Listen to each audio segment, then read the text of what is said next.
Why aren't you listening to me? Doesn't anybody ever listen to me? Listen to me? Listen to me? Listen to me?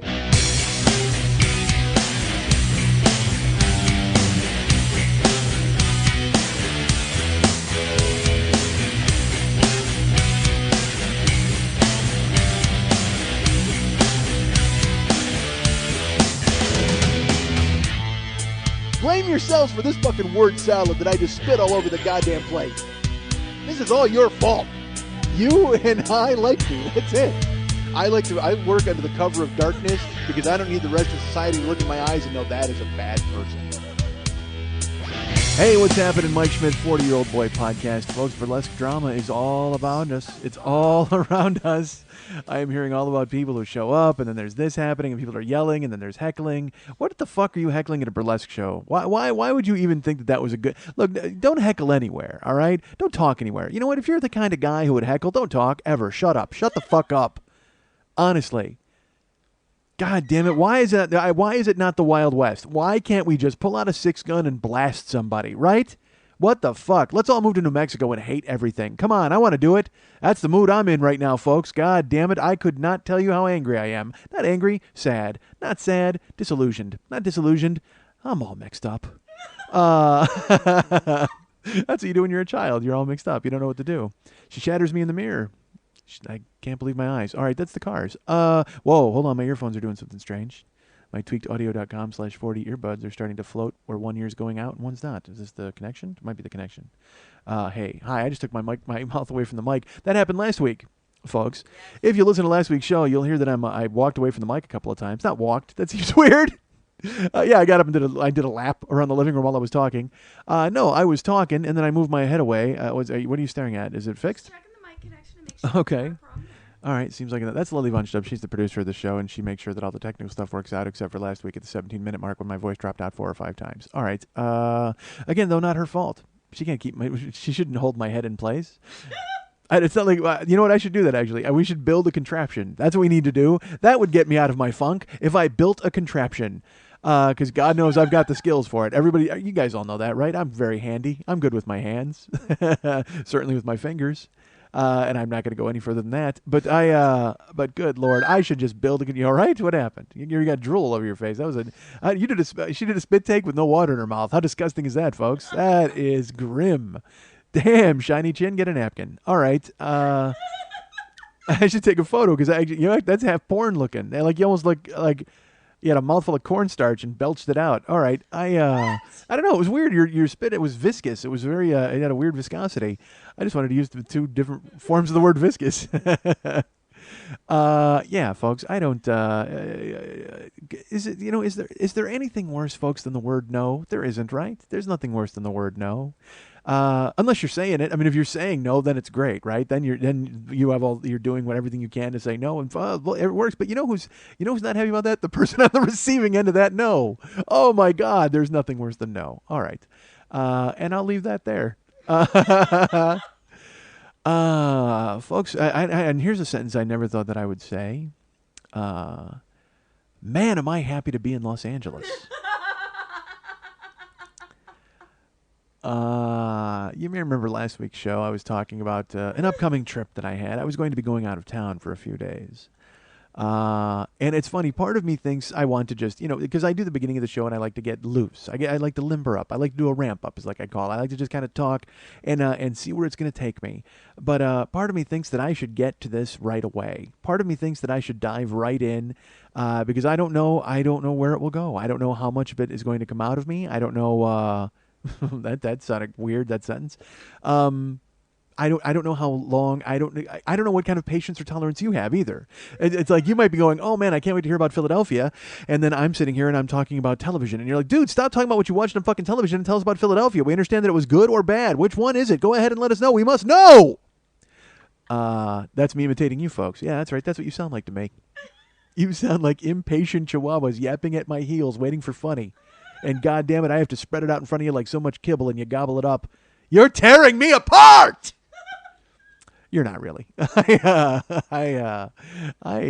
I am a child. Again, I'm a boy. You hear no and it ruins everything. It just sends you reeling. You know what I mean? As an adult, you hear no and you should, because I don't have kids. I don't have real kids. Real kids? That seemed weird. What do I have? I have fake kids, folks. I do. I've raised a very nice family of 3. They're wonderful, these children. 2 of them are Chinese exchange students. They're over there now. And then the third, I keep chained in the basement. Why would I do that? I don't know. It seems weird. Why would I have an imaginary kid only to mistreat it? That doesn't make any sense at all. Wouldn't I want to raise them to be good human beings? Wouldn't I want to raise my imaginary children to be perfect imaginary citizens of society? Yes, you would think so. But you know what? 2 of them are great, and one of them, fuck him. You know what? That's right. That's a boy. The 2 girls I like, and I sent them to China to study. But the boy, he's chained in the basement. He sweeps up. That's what he does, goddammit. Periodically, I throw some bologna into the basement, and he goes ahead and wolfs it down with a horrible noise. Oh, if he had manners, I'd let him out of the basement. Maybe that's what. If he just learned how to eat bologna silently, I would let him out of the basement. But if you noisily eat bologna, you know where you belong? Chained up in a fucking basement. That's right. Don't noisily eat bologna. All you're doing is making everybody else at the deli counter nervous. If there was a supermarket, I took him out once for a sample. I was at Ralph's. I said, hey, would you like a sample? And I gave him the bologna. He noisily gnawed it down to the nub. That's a lot of ends. And I immediately went home and I chained him in my imaginary basement because I don't have one of those either, folks. I got an apartment. My imaginary son he's chained up in my imaginary basement eating imaginary bologna in a noisily imaginative way. All right. So it seems mean that I would have the children and mistreat them. All right. So how did I spin off from that? I don't remember. But yeah, I don't have any kids, and so I'm a boy. So like, I want what I want, right? I'm like, oh yeah, this would be. Give me that. Wouldn't that be great? And don't you? There's nothing. Wow, is there anything more debilitating than wanting something from somebody, and then they don't want the same thing you want? Oh my God, is that horrible? There's nothing worse than that feeling when you're like, oh, this would be so great, and then the other person is like, yeah, I'm not on board with that, and you're like, no, don't you understand? I get the things that I want because I'm me. And do you really want me to lay down on my stomach and start kicking my arms and legs here in the mall? You don't want that, do you? I'm 46 years old. That's a lie. I'm 44. I aged 2 years in Philadelphia, folks. Oh, my Christ. Philadelphia tacked an extra 2 onto my life. I went from 44 to 46 in 3 days. Yeah, because you're like, hey, that's, and you always think, oh, man, you think you can get what you want, and you can't. You can't always get what you want. And they tell you if you try sometimes, you might find you get what you need. I'm finding that's not the case either. Mick Jagger was right in one sentence and wrong in the other. And you wouldn't think he'd lie to me. I just saw him this weekend. I saw him today at the reception. He had a glass of wine in his hand. All right. Christ. Fucking, God damn do I hate no. I hate no.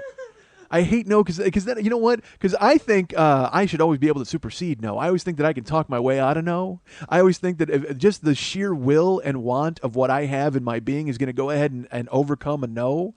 And when it doesn't, man, there's no stronger 2 letters in the English fucking language.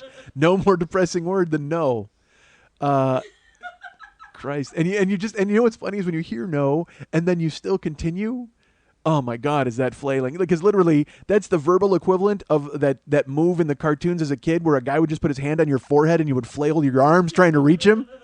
That's no in livable form, in human form. Because it's like you're like, you keep trying and you're dancing as fast as you can. No. Fuck, I hate no. 44 years old, still can't deal with no. Says a lot about me. All right. Hey, hi. But again, because it punches you right in the dick. All right. God damn it. You hear no and you're like, because then, like I said, I have a lot of faith in me and my talking and the way, and I'm like, I can overcome a no. Nope. No. All right. I need to shut the fuck up. All right. I got a show to do. I sat here ready. I've been here. How long have I been here? 2 hours? At least. Yeah, it seems like a long time. No, that's a lie. I got here like 45 minutes ago. Not even a half hour ago. Folks, I just walked in. I walked right in with my earbuds dangling out of my ears, just looking for a hole to plug them into. Which, by the way, ties into my no, but I won't even get into that. All right. See, it's a joke. We're having fun, right? Christ. All right, so Um, so I was last week. I was on the road, folks. I did the show early last week. I did it on a Tuesdays. Now it's a Wednesday. I'm rusty. I won't lie to you. I'm rusty. It's been 8 days since I spoke into a microphone. No, it isn't. I talked on some Friday. Since I sat down and talked into a microphone. Let's put it that way, because the live show is all on my feet. Because if I sat down on a stool, all of a sudden I'm Garrison Keeler, and then where everybody's out, they leave the show early to feed hay to lambs. I don't want to have that happen. So does that happen? I don't even know. I know nothing about Garrison. He hosts Prairie Home Companion, and he has a weird voice, like a crazy weird voice. Okay. Figure I'll take a breath there. Don't laugh at my breath. Stop laughing at my breathing. Hold on. I'm going to get something to drink now, too. I'm a little out of sorts. I'm a little thrown. I won't lie to you. All right. Should we take all this out? Why do we take all this out? This mental breakdown that I'm having? So ridiculous.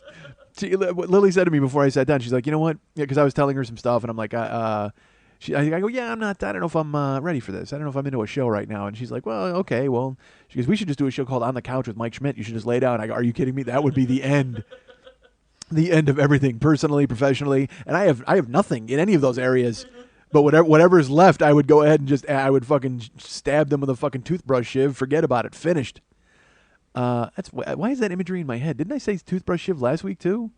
I think I did. Jesus Christ. All right, folks. Wow. That makes no sense. Lily shoves the legal pad in my face to tell me how much time I've wasted up to this point. So what the hell? I'll just tell you. I did the show last week on a Tuesday, and then I left early because I was flying on Wednesday to go to Philadelphia, as you know. So I was excited about this adventure, as I think you may have heard on last week's show, because you know what? People wrote me and they're just like, "Wow, dude, you were." Some guy wrote KC. He wrote on my Facebook wall. He's like, "Wow, if you took all the complaining out of this show, there would have been like 3 minutes left." And he means it in a jovial, fun way, but he doesn't understand that fucking idiot Mike is sitting there. The boy, the child Mike. What? Why didn't you like the show? So then I wrote, yeah, well, maybe some week I won't complain so much. And he's like, dude, I didn't mean it like that. But it doesn't matter. I'm gonna read every email, every fucking message my way. All right, I have this weird filter in my head. I have like head gnomes, and whenever a message goes in, they beat it with their fucking gnome hammers and turn it into a bad thing, and then it goes right into my fucking cerebellum. So I last week was. We got, we launched with about 15 minutes of me bitching about Philadelphia and cars and money. And but here's the thing. Once it's all set and done, once it's all in place, I'm happy because I'm going to do the show. That's all I care about is doing the show. You know what I mean? It's like everything surrounding the show, everything surrounding the live show, the people who want press that, there's a woman in Denver, she's very nice, and she's like, you got to get me your description of the show or whatever. And to have to put it on Twitter and try to get people to buy tickets and all of that stuff I hate. I mean, I'm not good at any of that. All right, I'm barely good at this. All right, I can barely pull off the fucking show. Let alone be fucking the PR guy, the carnival barker, and the ticket seller. But it's me. It's a one-man operation. That's all. 46-year-old me is doing it now. 44-year-old me, he's not involved. He's off in the back right now dealing with a no. But 46-year-old me. He's matured in those 2 years and 5 minutes to go ahead and realize that he's got to be the one to go ahead and grab himself by the bootstraps. I don't have any boots on. I used to wear boots. I used to wear not boots, like weird like work boots. When I worked as a bouncer, I would wear these like big fucking work shoes. Who cares? No one cares. Why am I talking about boots? All right.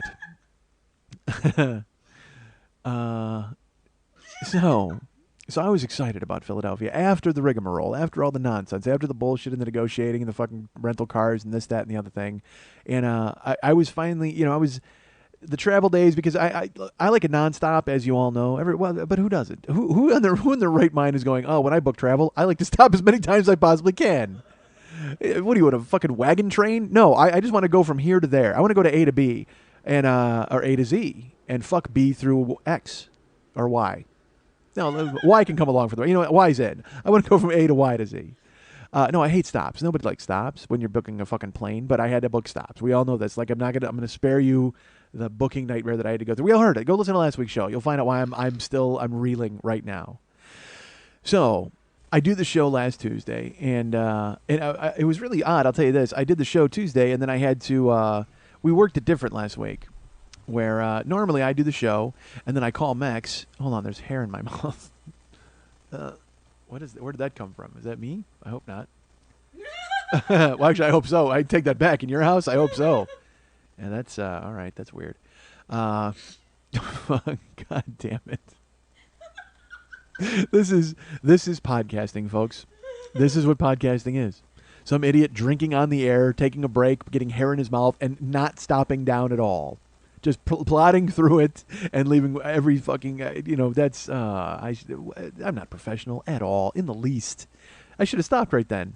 Shouldn't I? I got a hair in my mouth, I got to stop. No, actually, you know what I should have done? Here's what I should have done. I should have soldiered through with the hair in my mouth.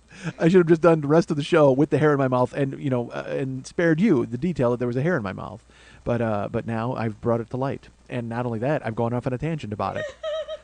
Not only have I made you all uncomfortable by thinking about filthy hair in my mouth, but now I've told you about it over and over and over, and I can't stop talking about it. And now we also don't know the origin of that hair. Could have been mine, could have been the clown's, could have been Lily's. It could be one of the various wigs that are in here. I have no idea. It's the oldest building in Hollywood. It could have been from Rosalind Russell. It could be lurking since the old days. It could have been a Betty Grable hair that just blew through and stuck to the microphone. Betty Grable had blonde hair, though. That was a black hair. Did Betty Grable die? Was she a dyer? Did the carpet match the drapes on a Betty Grable? Oh, did that mean I got Betty Grable drapes? Or carpet. I got carpet. That was Betty Grable carpet. Holy mackerel. That's been around a long time. And it seemed a little long. Groom it up, Betty, honestly. You're a pinup, for God's sakes, to get by a razor. All right. And sadly, this is the only building in Hollywood that's saying that could get me in trouble because the ghost of Betty Grable may just sail in here and take a poke at me. With her pinup. She's going to sail in and then turn around and I'll see her ass and then she'll look over her shoulder at me with a dirty look. That's what Betty Grable does. That's a famous pinup photo. Look it up, folks. God damn it, I'm the best. All right. Hi. I'm back. I didn't really leave. I sort of left. Not to you. To you, I've been here the whole time. Literally, you heard me talking, and I'm still talking. So, quite frankly, to you, this could all be stitched together. You're like, oh, he's talking about this. Well, here's what. No, we've had to stop for about a half hour because I was talking earlier about, what's funny? Here's what's funny. I was talking about how I should stop. I was talking about how I took a drink and I got hair in my mouth and I should really just stop. Why am I subjecting you people to these things? And the whole time that was happening, we didn't realize there was fucking weird static being recorded at the same time. So Lily finally saw it. She's because there's like a through line, like a graph. Look, podcasters know what I'm talking about.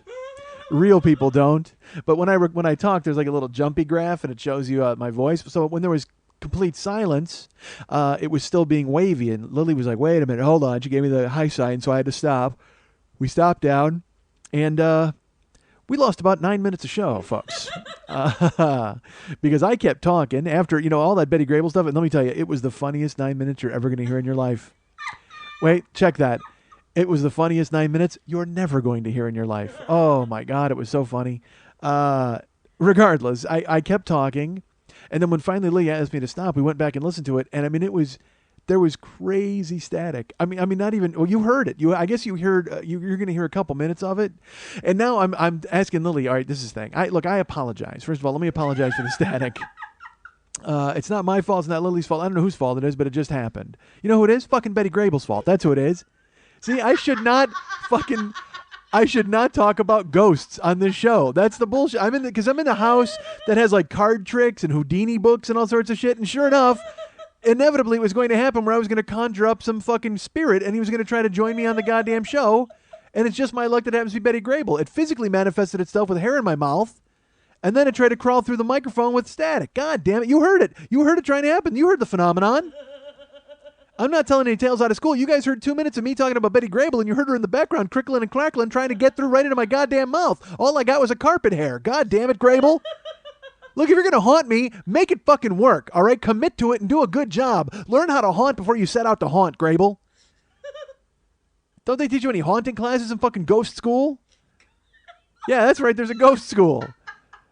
And you know who's in it? Betty Grable and Ben Franklin. That's who. And celebrities. There are only celebrities in ghost school. Why wouldn't there be normal people? I'm sure there are people murdered in this building. There may be being people murdered as we speak in this building. And eventually they'll find their way into the goddamn microphone. But folks, we had to stop. We've just stopped for half an hour. We had to find a new chord. Lily had to find a Sharpie, and then she found her old Sharpie, and we listened. And then I made myself listen to that 9 minutes to see if there was anything else that I could salvage out of it and bring to you folks. And I didn't really need to. I mean, it was great. I'm funny.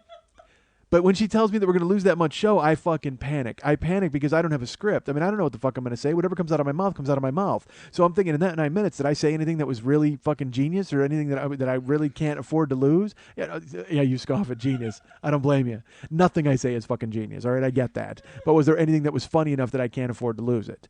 And so we actually, I'll tell you this. Here was the idea I had. I told Lily, I go, well, there's a lot of static there. So what I was going to do initially, I said, I will leave the static in. All of it. I was going to leave in the whole fucking 11 minutes of static or whatever. What was the total on it? Like 11. Yeah, it's about 11 minutes. So I was going to leave about 11 minutes of static in. And what I was going to do, here's how indulgent and scared I am about losing material. Because I didn't want to give up any material. I'm like, dude, I rambled for 9 minutes. I'm going to lose it? Fuck. But you've listened to the show. Pretty much any given time I could afford to lose 9 minutes, right? You've listened to the show and you've gone, yeah, you know what? That last 9 minutes, you could have taken that out and I wouldn't have missed it. As a matter of fact, that's now a standing rule. Every week, I'm going to record the show and then I'm going to take out a 9 minute chunk just because. And then what we'll do is we'll compile those 9 minute chunks into a show later on and we'll just call it 9. We'll call it number 9, number 9, number 9, and that's perfect. And then, you know what? I'll call it 9 and then I'll have Anita Morris show up in a fucking body stocking and we'll all fucking jerk off. That's a reference. Look it up. Anita Morris was this chick. She's in the, you know what? She was in the She Was Hot video for the Rolling Stones. You know what? She was Christina Hendricks before Christina Hendricks was cool. Christina Hendricks from Mad Men, the big fucking redhead with the crazy shelf. All right. Yeah, that's what we do. Every week we'll take out a 9 minute chunk. What I was going to do, I was going to leave it in there. All right. Because I went, well, I hate losing the material. But then when we listened to it, I'm like, we could whack it. So then what I was going to do, I apologize. I was going to leave it in, and then I was going to record a preamble to the show. So when you hit play tomorrow, instead of hearing the, why are you listening to me right away, you'd hear, hi, this is Mike Schmidt. And I would tell you that there was going to be a chunk filled with static. And I love the fact, too, also, in this show, I've already talked about last week how I pulled my head away from the microphone and there was, sound drops. And apparently the sound engineer in the sky just went, you think that's fucked up, pal? Wait till I send the ghost of Betty Grable to crawl through your ass. So I was going to record this thing up top and go, hey, look, we have the show, but there's going to be an 11-minute thing of static. But, I mean, it was overwhelming. Because the bit we left in, you can kind of hear it starting, but then later on, it sounds like someone tuning in a fucking ham radio. I mean, it's like that. It's crazy. We have no fucking idea where it came from. And Lily is apologizing to me, and I'm like, why are you apologizing? You had nothing to do with it. None of us had anything to do with it. It was a ghost. A ghost! Certainly a friendly ghost. We can all agree on that. It was a friendly ghost. That was one of the first jokes I ever wrote. Whatever happened to Casper the Friendly Boy? I wrote that joke when I was a kid, and I've now seen it 100 different times on television in different incarnations. All right. So I was going to record this preamble up top and tell you guys, hey, look, there's going to be some static coming up, but that just seemed like a shitty thing to do. That's like saying, hey, you're going to be running into a train later, and I'm not going to do anything to stop it. We could stop it. We have the power. We can go ahead and cut out and excise all of that fucking static, which we did. And then, also, Lily's like, hey, maybe I can do this. And she put a noise filter on it, some kind of weird thing. And it was kind of fucking awesome because it sounded like I was doing my show via tin can and string. I mean, it was really a neat sound. It was the way podcasters sounded when Edison did it back in the fucking 1800s. When he did it, he crank called Tesla and said, I'm stealing all your shit. Because that's Edison invented the tin can string phone. Before Alexander Graham Bell came along. I don't know. I don't know dates, folks. I don't know anything. I'm just trying to talk and hope to God the ghost of Betty Grable doesn't creep into my mouth at this point. Because then the next hour would be me thanking the troops. You don't want that, folks. Telling you to beat back the Huns and how we got to defeat Hitler. And talking about Rosie the Riveter. You don't want to hear any of that shit out of me, do you? Because if for some reason I start talking about D-Day and Normandy, you know that Betty Grable has crawled into my body and taken it over. All right? We do not want that to happen. If for any reason at all I start talking about the European theater, then by all means, seriously, take out your tweakedaudio.com/40 earbuds and call the authorities because they need to get here because I've obviously been possessed by the ghosts of World War II. Something happened.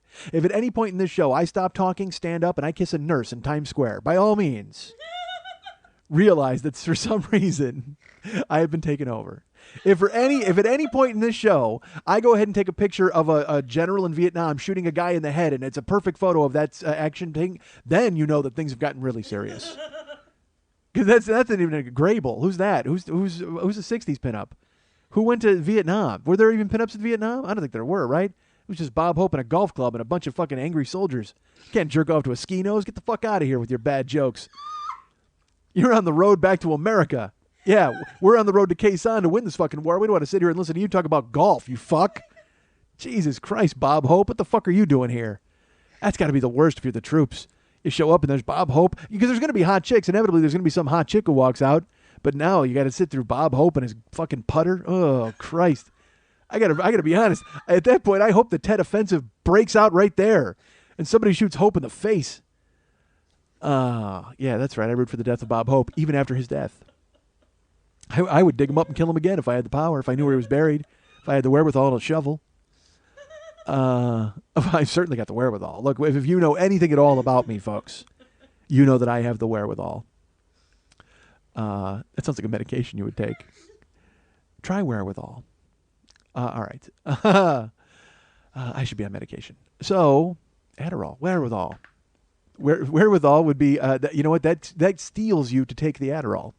Wherewithal is like a pre-Adderall medication. That allows you to realize you have a problem. I don't have a fucking problem. Take this wherewithal. Fuck, I now realize that I have a problem. Take this Adderall. That's a lot of alls. All right, so I didn't know what to do. I was going to leave the static in and then give you a preamble up top. And now I will tell you this. We've also saved the staticky part. And I was going to put it up as a special outtake, like you could download it and hear it. But then I'm like, what? How fucking weird am I that I think people need to hear my voice that badly that they want to hear the 9 minutes that didn't make it into the fucking show? Are you shitting me? When all I have to do is I could listen to it and repeat it. Look, I'm not going to lie to you folks. This is what we cut out. This entire rundown of the static, that's what we had cut out before, and I've gone ahead and recreated it for you right here. Right here in the Hollywood theater. Fuck the European theater. Me and Grable are coming to you live from the Hollywood theater. And I don't mean like a Hollywood theater. I mean like a theater is in a combat zone. The DMZ. The demilitarized zone. A hot zone. It's a hot zone, folks. It's the dead zone. Call Anthony Michael Hall. All right. So, you know what's funny? And again, remember I told you I was just going to jump into Philadelphia, and we are now 20 minutes into the fucking show. I finally have my I'm like, oh, I think I got my bearings now. I can go ahead and start talking after a fucking... We're 26 minutes into the show. All right, well, I don't... Look, you know what? If you folks are tired of it, just tell me. I'll thumbnail it for you. I went to Philadelphia, and it turned out okay. I'm back. I'm alive. That's it. Done. You guys can get me at MikeandMikeSchmidtComedy.com. That's what you want, right? Fuck me. Maybe you're rooting for static. Maybe you're like, you know what? Mike needs a broadcast partner. You know what? The Ghost of Betty Grable would fit in nicely. But it's just a bunch of high-pitched whines and crackles and like weird siren noises. Who cares? But get it in there. Let's hear Grable. We demand Grable. She would have been a great podcaster. Her swimsuit would have sounded terrific. Why is Betty Grable in my head? I don't know, because I started out with her, and then the static came. I blame her. I hang it on her. I stick a pin in Grable and hang it on her. Pin the tail on the Grable. All right, so the static is gone, I think. Lily is paying. She's got an eagle eye now. She made the jumpy graph a lot larger so she can really see if there's sound. But luckily she saved us, folks, because as you know, I can talk at length. I mean, I could have just talked for a fucking hour, and then we would have stopped down. I would have heard the static, and all you would have heard then, we would have started recording again, you would have heard a gunshot. That's all you would have heard. Because if I got to lose an hour of this motherfucking show, holy shit, that's not happening. Nobody likes that, right? Nobody at all. Except for maybe you folks. Maybe you folks like it. I don't like it. Maybe again, any week I could take an hour. You know what? Let's do that. Every week we'll take out an hour and 9 minutes. And then we'll group it together for one long show. Episode 52 will be just like a 46-hour blast of me and Static and Betty Grable. All right. Because now I should just do the show. Like, I should actually try to press forward with Philadelphia, right? After we've gone through. I've learned my lesson. Actually, I haven't, because I'm still talking to you about this. If I'd learned my lesson, Jesus Christ, I would just have gone right into Philadelphia. I wouldn't even have told you all that bullshit about the static. I would have just pretended like it didn't happen. I would have picked it up seamlessly. But I care about you people. How dare you? How dare you tell me to move on with it and get the fucking show rolling? God damn it. I'd bring this to you for you. This isn't for me. I could do this alone in my house and nobody would care. I do it for you because I think you folks need it. You want it. Nobody needs it. Nobody needs it at all. I need it. Fuck it. I need it. All right. That was a weird they're coming to take me away laugh. What am I, Ellen Sherman? Jesus, fuck. God, get a grip on yourself. All right. Hey, before I get into Philadelphia, I got to tell you this. There's a couple of things I keep forgetting to talk about. One, let me tell you this. You may have noticed if you're on my email list that you have not gotten an email blast from me the last few weeks. That's because the mailing list is it's broke. And it's broken. I don't have a web guy. Still don't have a web guy. I've had 4 guys step up to the plate and go, hey, we'll be your web guy. And then a week later go, we don't want to be your web guy. That's ridiculous. So I'm still looking. I have 2 guys that I owe emails to right now to try to find them as web guys. I will do that tonight. But there are no email blasts because I have people writing me and going, dude, what happened? Put me back on your email list. You're all on my email list. Okay, it's just... a few weeks ago, I had a problem with it, and then I actually almost lost them. They almost fired me as a client because I have a certain number of people that you can only send out a certain amount of. Say, all right, let's speak relatively. Say I have 1 million names on my mailing list. I'm only supposed to. Oh, Jesus Christ, I'm 9. I'm only supposed to send out 500 emails an hour. So my old web guy, Idaho Kirk, put on a thing called throttling, where he only made sure that I would send out a certain amount every hour so I didn't get in trouble. Well, a few weeks ago, again, Idaho Kirk has passed the reins over to 4 different dudes, and then there was an update that was needed and all these different things. The bottom line was I went to send my email blast, and it sent out all 1 million of them at once, which makes me a spammer in the eyes of this mail client that I work with, PHP. So, and I knew I was going to be in trouble, and I immediately got a letter from them scolding me and telling me that unless I answered back, they were going to cut me loose and report me and all these different things. Report me to who? I have no fucking idea. The mail guys, the fucking the internet police, who the fuck knows? All I know is fucking Chocolate Rain and the Numa kid had come knock on my door and arrest me. So I'm like, whatever. So I wrote them and I smoothed it out. But the bottom line is I can't send out emails now because I don't know how to put the thing on the throttle. I wrote Idaho Kirk, and I feel ridiculous bothering him because he's in a fucking, he's trying to get better. He's trying to get well. The guy had brain cancer. Last thing he needs is me buzzing around. Hey, is your chemo almost done? You got to fix my throttling. And actually, you could flip that. Hey, is your throttling almost done? You got to fix my chemo. So whatever, he's getting straightened out and he's doing that, so I can't bother him, so I need to find a web guy. So bottom line is, if you're on the mailing list, you're on the mailing list. I just haven't sent any emails, and there won't be one today either. Hopefully by next week or the week after, I'll have it fixed. Here's another thing I keep forgetting to mention. People wrote me and said, hey, would you mind if we wrote Greg Fitzsimmons to try to get you as a guest on his podcast? And I said, no, go ahead, do what you got to do. That's fine. It's how it's worked in the past. Thank you. I appreciate it. Well, some guy wrote me, he goes, hey, nice job getting the word out on Fitzsimmons. And I said, I don't know what that means. And I wrote him, and he said, oh, you didn't hear on the show? You sponsored his show this week. And I, again, had no idea what he was talking about, so I downloaded Greg's show, and I listened to it. And it turns out friends of the 40-year-old boy, I don't know whom, paid to sponsor the Greg Fitzsimmons show. And he actually, because I've met Greg, and so he mentioned that we've met, and he thinks that I'm funny, which was nice of him to do. And then he went in and he plugged Philadelphia, he plugged in New York, he plugged this show, and he said, he goes, it was funny because he said the sponsor of the show has no idea he's even sponsoring the show because friends of the 40-year-old boy podcast and comedian Mike Schmidt have paid to sponsor this and get the word out about his Philadelphia and New York shows. This is a few weeks ago that this happened. So I want to thank whoever did it. Again, it's anonymous because nobody even wrote me to take credit for it. Nobody even wrote me to go, hey, we did this. It was out of the blue. Some guy wrote me and said, hey, dude, nice job on Fitzsimmons. And so thanks. I don't know which of you did it, who among you decided that was the move. And I hope that this week and the static has not put you off from listening. Literally, if they tuned out during the static, you have no idea that I'm thanking you right now. But thank you. That was amazing. And I appreciate you getting the word out. That was really cool. And I hope it helped. In Philadelphia, or it will help in New York. So that was great. Thank you. What else did I keep forgetting? Nothing. You know what I keep forgetting? To talk about fucking Philadelphia. So why don't I do that now? Did you know the 40-year-old boy once lived under a bridge? We know. All right, let me think of one. We're going.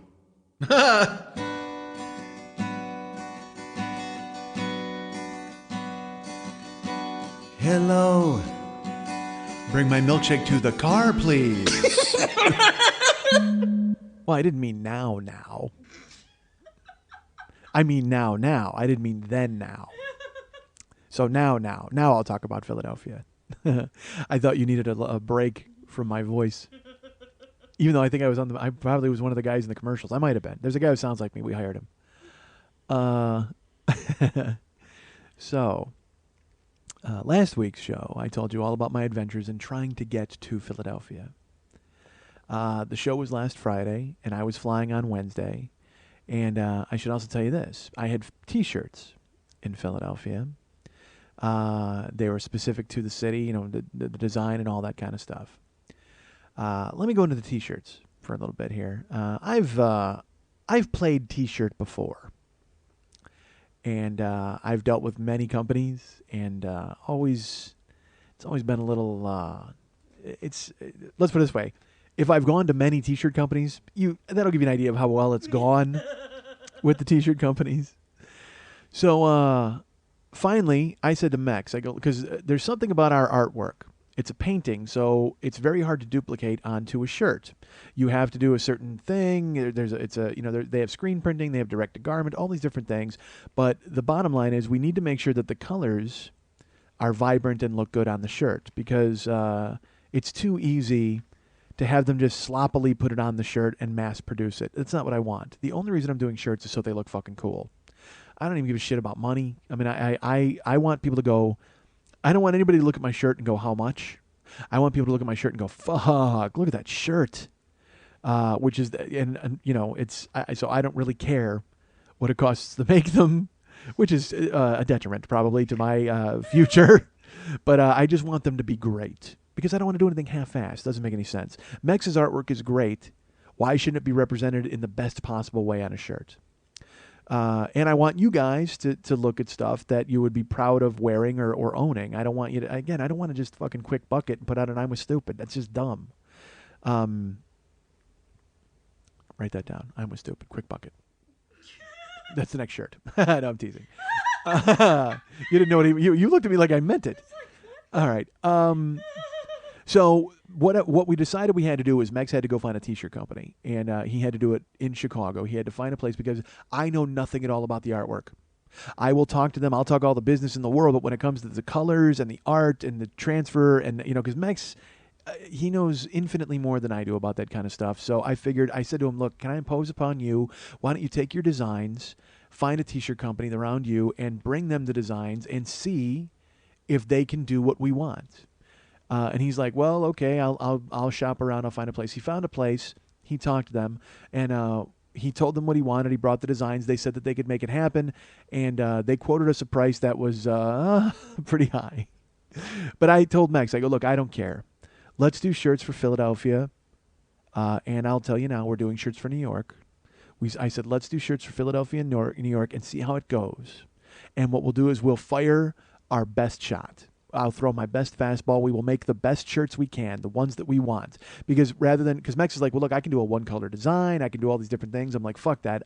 I want it to be amazing. So let's make shirts. Let's make the shirts we want for Philadelphia and New York. See what the response is. See how they turn out when they get made.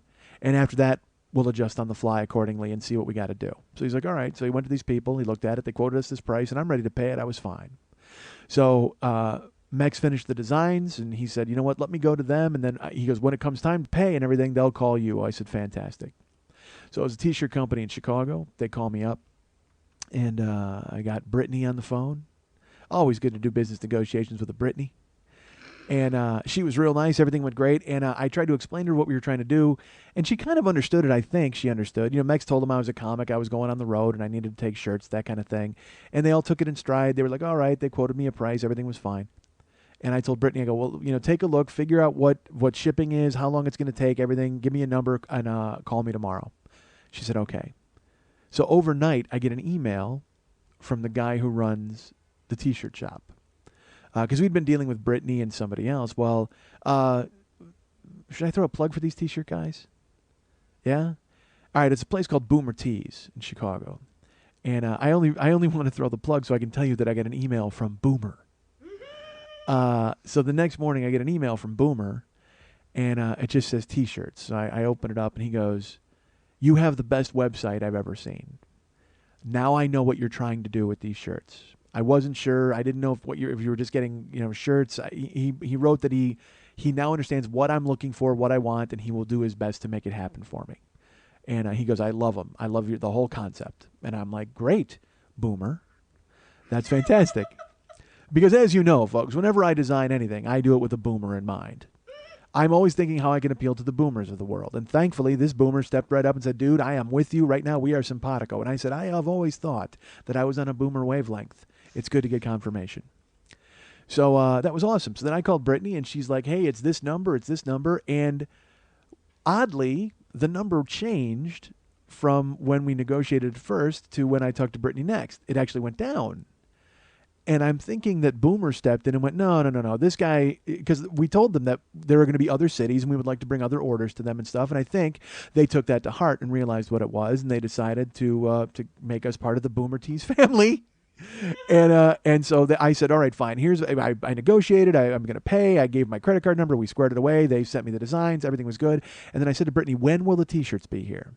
She goes, all right, I'm going to work on it. They're going to be like a 3-day UPS. It'll be over the weekend, so it's 3 business days. We ordered these a couple weeks ago, I should tell you. She goes, they will be at your house definitely by Monday, the 26th. No, that's wrong, 25th. Because Friday's the 29th, 28th, 27th. 25th. Yeah, she said they would definitely be there the morning of Monday the 25th. So I was very excited. So I said, okay, I went to bed. Not right after we spoke. That seems weird. I said, okay, Brittany, thanks. And I jumped into my footy pajamas and I climbed into bed to sleep. I was waiting for Santa to come with my shirts a week later. No, they had to make the shirts.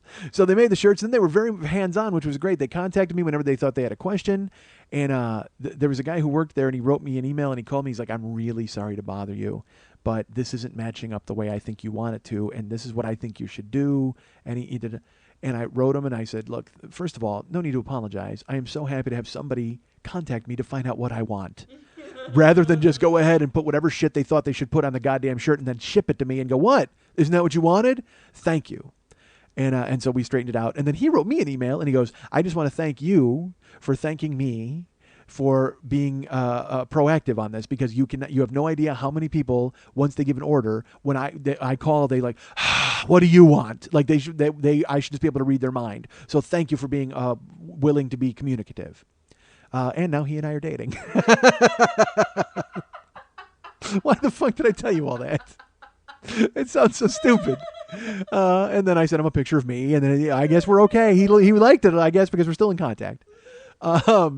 So they designed the shirts. I'm waiting for them. They're on Monday. And Sunday I come home and I tell Karen, I go, look, I got to go to bed, but you need to stay home, because Monday she had to go out. I go, do me a favor, stay in the house. I'm going to chain you in the basement with that kid. You guys eat some noisy bologna and sweep up, waiting for the UPS guy to show up. And I said, when he shows up, wake me up. So I slept. And I finally wake up in the afternoon. It's like 4:30. And I go, hey, did UPS show up? She goes, no, they're not. They haven't come. They're not coming till tomorrow. I go, whoa, hold on a second. What do you mean? And she goes, yeah, they called and there was a problem. So they decided that they're just going to bring them here tomorrow during the day. I go, all right. And here's the thing. I was leaving at 6 a.m. Wednesday morning. I had to be on a plane at 6 a.m. So that means I had to be at the airport at 4. All right. So if you're telling me the shirts are supposed to be there Monday, but now they'll be there on Tuesday, fuck that. The reason they had to get there on Monday was so I could sleep on fucking Monday night knowing that I had T-shirts to fly to fucking Philadelphia with. This is ridiculous. So I of course, as you know, folks, I'm really good in a crisis situation. So I was very calm. And I sat down and I dialed the phone to the point where I thought my fingernail was going to rip off when I dialed the fucking phone. I called Boomer Tees, and I'm like, all right, look, please, what is going on? And it turns out my friend Brittany, who I enjoy and I really like and I thought was very professional, did not write down my apartment number. Okay? So that's on Boomer Tees. All right? That's on them. But listen to this, folks. Listen to this nonsense. UPS delivers packages all day.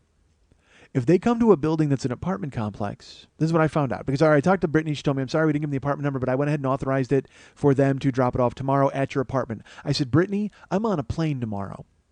This is unacceptable. I have to have these shirts today. Today. Now, folks, we all know that's a fib. But that's okay. I'm not going to sleep. If I don't have them, this is like what happened with, did I ever tell a story about my weddings, my groomsmen gifts? I had to, right? All right, when I got married, I ordered groomsmen gifts. You know, people have lighters, they have whatever the fuck they give their groomsmen. All right, what I had was I had full-size monogrammed baseball bats for all of my groomsmen, okay? I ordered them. They were a full-size, 34-ounce baseball bats, and on the barrel, it had the name of each of the groomsmen with the wedding date.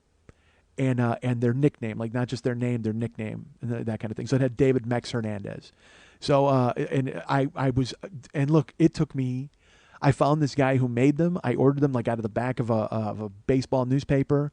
He hand makes them, and I was so excited. I ordered them, I don't know, 2 months in advance. So I would call him and he wouldn't answer the phone. I would call him and I was waiting and they weren't coming. And then he would call me like at a time he knew I wouldn't be home and he'd leave a message. It was just this weird thing. We were just missing one another. And by missing one another, he was fucking avoiding me. Probably because he was tired of hearing from me because I'm like, dude, what the fuck? So finally, I have my bachelor party. Days are going by. I don't have the groomsmen's gifts. They're still not here. The day before the wedding, I still don't have them. I'm like, dude, you've got to be fucking joking. So I finally call him and he goes, I sent them. They're on the way. And I go, when are they on the way? I get married tomorrow, dude. I have a wedding tomorrow. He's like, they should be there. They'll be there. If they're not there today, they'll definitely be there tomorrow. I go, I don't give a fuck. I'll be in the church tomorrow. And I just shined it. I chalked it up. And I didn't want to tell the guys what they were getting, but I had to tell them because I was like, look, I had groomsmen gifts and these are what they were, but they're not here. So then when you get married, of course, you're not supposed to see your wife, I guess, that day. And we lived together. So I actually slept over at Mex's house. I was over at Dave's, and it was me and all my groomsmen. We were there. And Karen and all of her bridesmaids were at the house or the apartment. And she then calls me at Mex's. Our wedding is at like 5. She calls me at 1 to tell me that the groomsmen gifts have arrived. So we have to hustle across town. We go over to my house, and I can't see Karen. Well, whatever the fuck. And the other bridesmaids run down, and they hand me this huge box with fucking like 8 baseball bats in it. And I have to pull it out, and I hand it to everybody. And then, of course, it worked out fine. But it doesn't matter because it made me sweat right up until that fucking second. So I want to avoid that with the fucking T-shirts. So I call them. They tell me, you know what, we've authorized them to bring them tomorrow. I go, bullshit. I'm on a plane tomorrow. I can't do it. I have to have them today. They have to bring them today. And they go, well, look, they said that they can't bring them. I said, well, that's fine. I'll go pick them up at the UPS thing. I've done that before where they leave you the stupid note and then you go pick it up. She goes, well, you can call UPS either way. I go, right, fine. What's the number? So I call UPS. I give them a tracking number. And I say, look, I need them to bring this package today. She goes, oh, they can't. You're not the shipper, right? I said, no, I'm the shippee. And they go, well, the shipper is the only one who can tell us how to change things. And they've already authorized the delivery for tomorrow. I said, well, I'm the guy getting it. I'm going to be on a plane tomorrow, and I'm telling you to bring it today. She goes, I'm sorry, it has to be the shipper who makes that call. I go, well, let me ask you something. Why didn't they leave it today? She goes, what do you mean? I go, well, they were here. Obviously, your tracking number tells you that they were here. They told the other people that was here. She goes, yeah, well, you're an apartment. We didn't have an apartment number. I go, right. So why didn't you buzz the manager? She goes, we can't do that. We're on a schedule. I said, wait a minute. You're telling me that if you pull up to an apartment and there's not an apartment number on the package and you see clearly it's an apartment complex, you will just leave? She goes, yep, that's the way it works.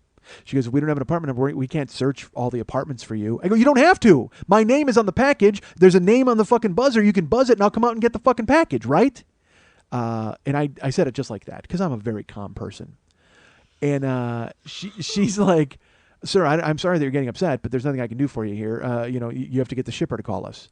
So I have to hang up with her, and I have to call Boomer Tees. And I go, look, do me a favor, call them back and tell them to ship it today. I need it today. It's, like I said, though, it's like 4:30. I go, look, tell them either you can ship it or I'll pick it up at the headquarters. That's fine. And they're like, all right. So I hang up. I wait for a call back.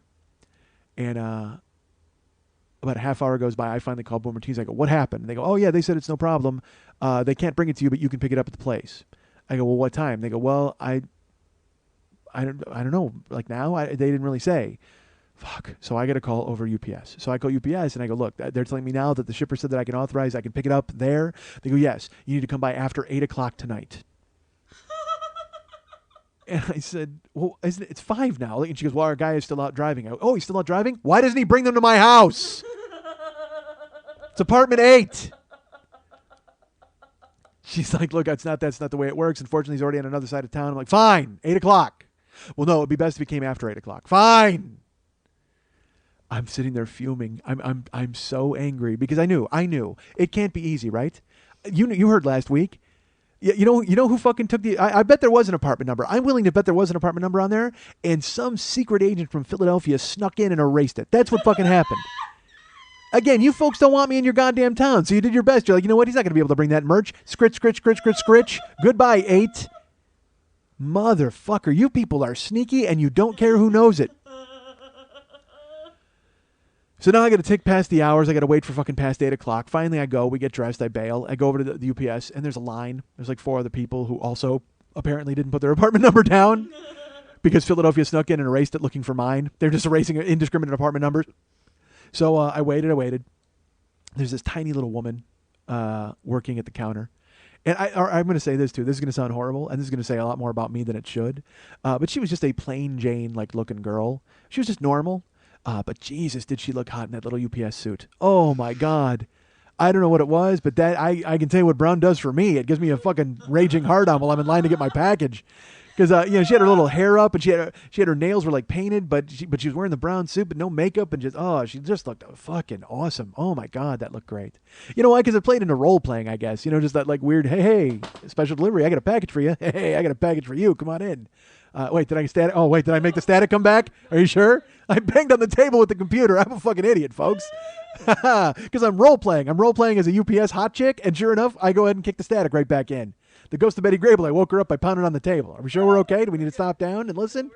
Oh, motherfucker. All right. But I'm in line and I'm looking at her. Because I always play, I always play Who Would You Fuck at the Bank or Who Would You Fuck at the Supermarket. There was no question who I was fucking at UPS.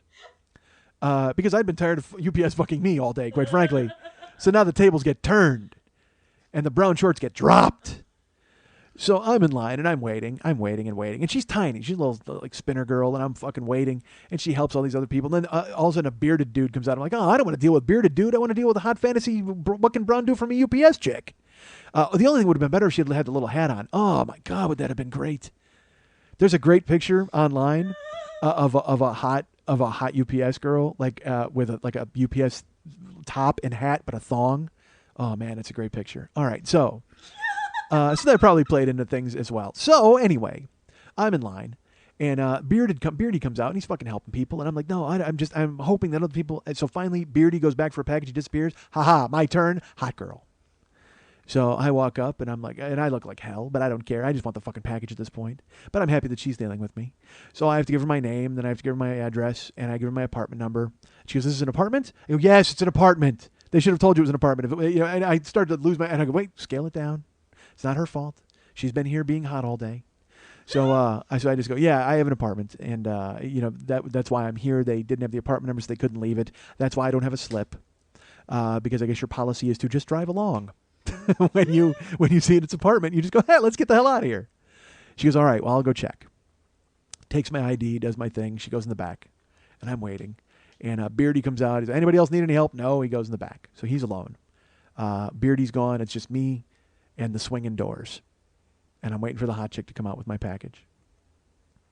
And all of a sudden, the door kind of opens, but it staggers open. And she comes lumping out. Because, folks, look, I ordered 60 T-shirts or whatever the fuck it is, and they're in one box, okay? So she's holding it, and she comes swinging out of the saloon doors, and she's like, "Whoa!" She's a little tiny girl. The package is bigger than she is, and she's trying to carry it. So I go, "Jesus, I'll get that." So I go to help her, and she goes, "Get behind the counter, sir." I go, "What?" She goes, "Other side of the counter, sir." And she's pirouetting around holding the package, but she's upholding the rules of UPS. What does she think I'm going to do? I'm going to hop a truck and drive away? It's my package. You have my ID. She goes, "Other side of the counter, sir." And she's spinning around looking for the table. And then finally she goes over and that thing where there's a metal table and someone just fucking puts all their weight on it. Smash! This huge noise. Beardy comes running out. "Is everything okay out here?" She's like, "I'm fine." She looks a little disheveled, which is even hotter. Because if she had the hat on, it would have been cocked to the side then at that point. Oh, it would have been great. God damn it, Brown. All right, so she puts the package up there. And I should tell you this, by the way. She puts the package up, and I can't wait to open it and see the shirts. All I want to see is the fucking shirts. But at the same time, I'm looking at this package. It looks like UPS kicked it from Chicago to Los Angeles. I don't know what. Maybe they were embarrassed to leave this shoddy fucking package at my doorstep. Because I don't know who the fuck kicked the hell. You know what it is? They had that Samsonite gorilla packing the fucking box into the goddamn truck.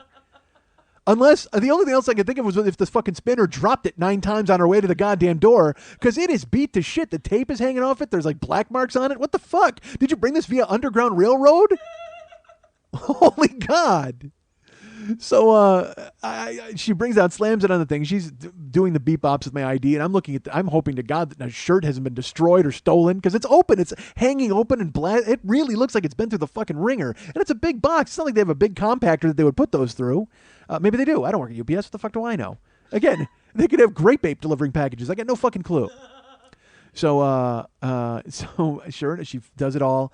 And she's like, all right, sir, there you go. And I go, thanks. And I go to walk and pick it up off the table. The other side of the counter, sir. Like, she can't stop doing it.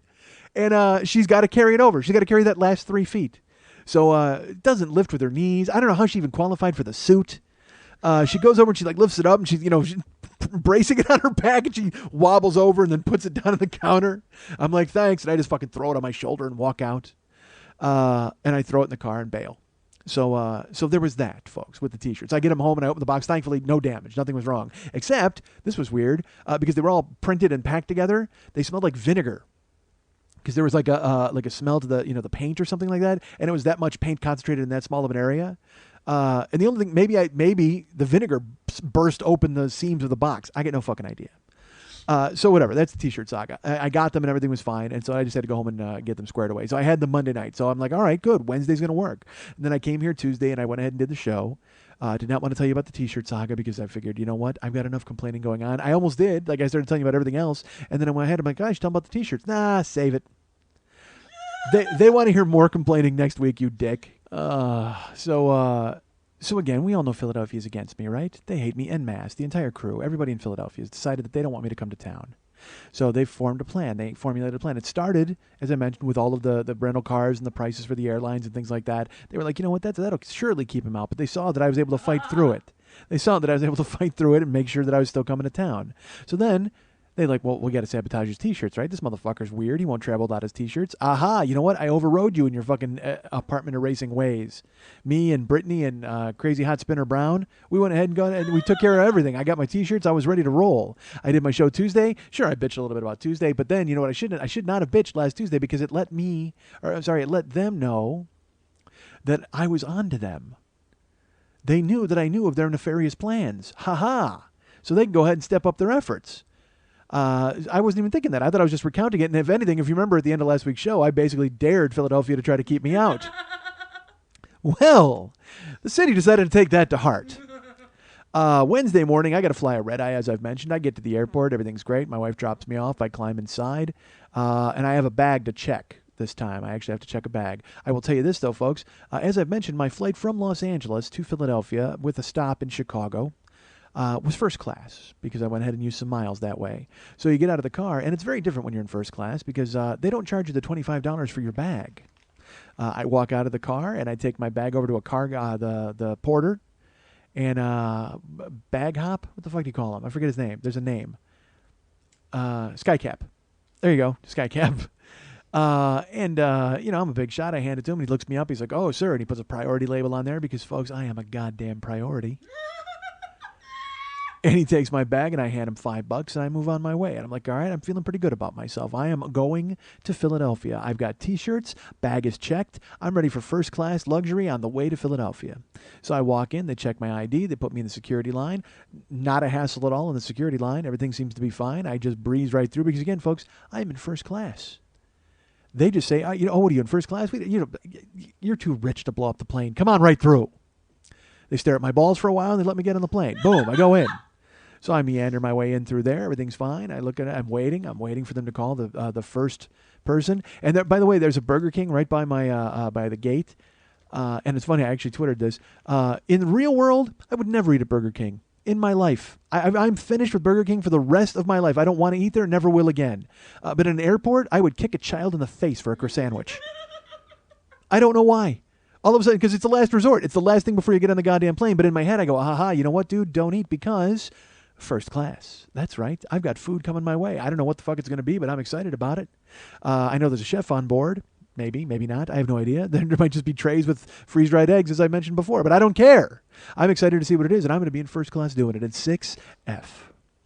So they call for priority boarding. That's me. I don't know if I mentioned that. It's on my bag. So I head in. I grab a seat in 6F. The guy in 5F has to get up and let me in. But it doesn't matter. I sit down, and I should tell you, right when I sit down, I put my bag up, I put my stuff down, and the guy in 6F, or I'm sorry, the guy in 6F is me. The guy in 5F, I don't know why, immediately decides that we're friends and we need to talk. We're still on the ground. I mean, we haven't even taken off. And only first class is boarded. He hasn't even waited for the horrible people in steerage to go by. I mean, he wants to talk right away. And it's Mark Pharmaceuticals. He's a nice guy. It's not his name. It's where he works, but who cares? I didn't get his last name. But we're flying from L.A. to Chicago, so we start up a conversation. I find out what he does, and I tell him, he's like, "Are you going to Chicago? You live?" I said, "I'm originally from Chicago." And we talk. We have a nice conversation, because I'll tell you this. Initially, I don't want to fucking talk to anybody. I can sleep anywhere. I can sleep standing up, sitting down, in a coffin, in a trunk of a car. I will sleep it off. I don't care. That's the guy I am. I'm a seasoned traveler who can sleep anywhere. But I don't want to sleep away my first class. I've mentioned this. It's kind of the thing here. When I work all night, and then in the daytime it's really gorgeous, I don't want to go to bed. Because I would rather go to the beach and live a life and have a great day than sleep away the entire fucking day and wake up again when it's dark. It's terrible. So when I'm in first class, I don't want to sleep away the first class experience. That's going to suck. I'm going to nod off and miss the fucking the fabulous bounty that Chef American from American Airlines has prepared for me. I don't want to miss that. So I'm excited. I'm going to talk to Mark and stay awake for the fucking hot towel or the neck rub or the hand job, whatever the fuck they're passing out in first class. I'm excited. So Mark and I are talking, and then, of course, they have the miserable march of the people from coach as they have to go by you, and they stare at you longingly as you're sitting alone in a seat with leg room. And everybody's boarding the plane, but everybody's very nice. And I will say this. I'm not a neophyte, folks. All right? I wasn't fucking Larry the Cable Guy looking around going, golly, I can't believe what first class is like. I've been in first class before. I know how to behave. I know how it works. In the previous first class trips I've taken, three of them, but because I'm in SAG. When you work out of town, and SAG is flying you there, they have to fly you first class. It's in the contract. So I've actually flown from LA to New York before first class, when I did a FedEx commercial in New York, which is, I don't know if I ever told that story on here. I'll tell that story another time, but that's a fun story. All right, so shockingly, all right, never mind. Who cares? Well, I can't believe me. Of all times, I can't deviate into that fucking story now. I know what first class is all about. So I'm actually kind of waiting for them to come out with the stuff. Like, normally they bring you a juice, like, right when you get on the first class, and they're really nice to you. And they seem a lot more concerned about getting in the air. And I'm going to be honest with you. Fuck that. Serve me something, waitress. Where are you? Get me something. I'm in first class. Give me some first class nonsense. That's what I paid for. I didn't pay for it. I used my miles. But who cares? They don't need to know that. I've paid in the past. The man in 6F demands some sort of action right now. Step to it. But nothing happens. Everybody goes and sits down. They close all the top. And they don't even bring us any juice. Because normally they walk around and they go, what will you want to eat? Here's something to drink. They alleviate your fears. They touch your brow. They do all that stuff. But it's not happening. So I mentioned to Mark, I go, this is kind of odd. I go, every time I fly first class, they actually come out and they talk to you. They kind of greet you and they take an order and stuff. He goes, yeah, it's really changed, especially since 9/11. They want to make sure everybody's in their seat and squared away first, and then they'll take care of you. I go, well, I got to be honest, Mark, that's not what first class is about to me. And he laughed, thankfully, because I made the mistake of telling Mark that I was a comedian. I don't know why I did. What was so stupid? He asked me, he's like, what do you do? And I said, I'm a entertainer. And he goes, an entertainer, an actor? And I go, I'm a comedian. And I immediately resented it, regretted it, not resented. I resented myself for mentioning it. I regretted it because I don't tell anybody that, man, because it gives them license to do what Mark did. Oh, man, that's got to be a really interesting life. You know what? My brother is hilarious. And we always thought that he should be a comedian. My brother is so funny. And in my head, I'm just like, oh, I'll bet your brother is a treat. But then he proceeded to tell me some of the funny things that his brother has said. And I smiled and went, wow, that's great. And I immediately reconsidered sleeping off the first class experience. But then he won me back over because, yeah, I'll tell you what, he goes, that's got to be the hardest job in the world, huh? And he goes, I do presentations. I talk for 20 minutes. I can't even imagine talking for 20 minutes. How long is your show? I said, well, it depends on if the ghost of Betty Grable shows up in the middle of it and fucks it up with static. He goes, I have no idea what that means. I go, trust me, neither do I, but it's going to happen. And I explained to him that my previous show that I had just done when I was in Seattle was about 2 hours and 40 minutes. And he looked at me like as if I said I was going to walk out of the plane. He's like, Dad, I can't talk for 20 minutes. How do you talk for that long? I go, I'm lucky that people want to hear me talk that long. I go, honestly, I have audiences who let me indulge in that. All right. I go, but the good news is I'm changing that. All right. I don't want the show to be any longer than that. That's 2 hours and 40 minutes. That's about as long as the show could ever possibly be. So we talk some more, and we're waiting for the waitress to come by. And then Mark keeps telling me, he's like, oh man, breakfast is really good on this plane. He goes, I don't know what they're going to give you, but they have these biscuits on American. He goes, I fly 3 times a week, and I look forward to it just for the biscuits. And Mark is originally from Tennessee, but here's a weird thing. Now he lives in Naperville, which is the city Karen and I lived in before we moved to California. Like, it was so weird that he lived where I used to live. I knew where he lived. I knew his street. It was fucking bizarre. So he's telling me about these biscuits, and I'm like, oh, well, okay, I'll look forward to that. So then they walk down and they start asking people what they want to eat. The waitress finally she bursts into action.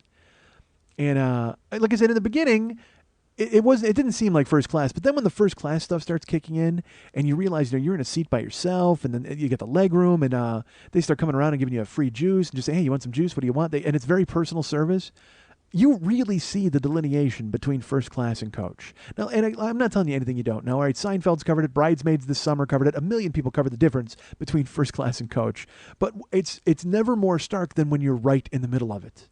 Because when you're in coach, you actually convince yourself it's okay. Like, you just say to yourself, well, I mean, I don't mind, sitting as close as I possibly can, touching thighs with a stranger. That seems something I would do. I would do this in my normal life. As long as they give me a peanut, I'll be fine. And you convince yourself it's okay because you have to get through it. You have Stockholm syndrome, and you got to convince yourself that the airplanes are holding you hostage and they're your friend, and everybody's on board together. But when you're in first class, you realize just how dreadful it is in coach. I mean, they close the curtain, and in your head, the people that are in coach, when you're in first class, everybody sitting behind you may as well be rowing. That's the complete delineation in class warfare that they have on a plane. I mean, it is fucking brutal. And when you're in first class, you don't mind it. You're like, this is awesome. But when you're in coach, you convince yourself that it's okay, but it's not okay. It's not. Someday, eventually, the coach passengers will rise up and take over first class. It'll be like a fucking Lord of the Skies. That's what it'll be. It'll be like Lord of the Skies in the air, and Piggy will blow. He'll press his light and make that noise, and there'll be a head on a spike. All right, so. Come on, Lord of the Skies. That's not bad, folks. All right, so I just made that up. So they come around taking our food order in first class. Here's our choice, folks. They say, hey, would you like oatmeal or would you like a cheese omelet? Let me ask you, folks, what are you choosing at that point? Yeah, fucking cheese omelet. I heard you yell it from here. Who the fuck's going to order oatmeal in the skies? I can't make oatmeal in my house. It comes out like fucking wallpaper glue half the time. If I don't have a microwave or whatever the fuck or balance it out, I'm not going to trust these people to make me oatmeal. Nobody makes oatmeal right. So I'm going cheese omelet. So they started asking everybody, and I hear a lot of people ordering oatmeal. I'm like, what the fuck? Everybody's ordering oatmeal. That's ridiculous. Bring me 4 cheese omelets. Fantastic. If there's leftovers, I want them. I can't eat 4 cheese omelets. That's horrible. But who cares? I'm going to glom it up. It's first class. Why not? Just bring me a fucking baguette. I'll cut it all the way down the middle and just put every omelet on it and have a gigantic breakfast sandwich. I don't know why they think they would have a baguette in the air. I have no clue. So they finally get through to us, and I'm, again, 6 that's the last row of first class, and they ask young Mark in 5F, they say, hey, what would you like? And he says, I'll take oatmeal, and she looks at me, and I go, I'm going to have a cheese omelet. I didn't even let her ask. I go, cheese omelet, please. She said, that's good, because he got the last oatmeal. And I went, ha-ha!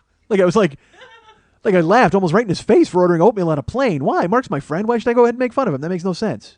So instead I wait. They go ahead, and I hear them cooking. The chef is very busy. He's got his saute pan out. He's making my omelet. And Mark can't stop talking about biscuits. They come down with the trolley. They start feeding everybody with their food on the food trolley. And they get to us, and I can see the basket of biscuits and bread products. And she hands him his oatmeal, and he's like, oh man, he's from Tennessee. He's like, oh, I'd really like to have, I want a biscuit. I've been looking forward to these biscuits this whole trip. And she gives him the biscuit, and she says to him, would you like a second biscuit? He's like, oh yeah, if I could, that'd be great. So she hands him a second biscuit, and then she hands me my cheese omelet, and I take the the lid off of it. Voila, and it's a cheese omelet and potatoes, and there's I've got an apple juice with it because folks, I drink apple juice in the sky, and then she says, hey, bagel or biscuit? I said, listen, this guy has done nothing but talk about biscuits since we were on the plane, on the ground in Chicago. I will take a biscuit. So she hands me a biscuit. She goes, would you like a second one? And I said, if that offer's on the table, yes, I will absolutely take a second biscuit. So she hands me a second biscuit, and part of me wanted to even poke my head out of the curtain and just go, look, 2 biscuits.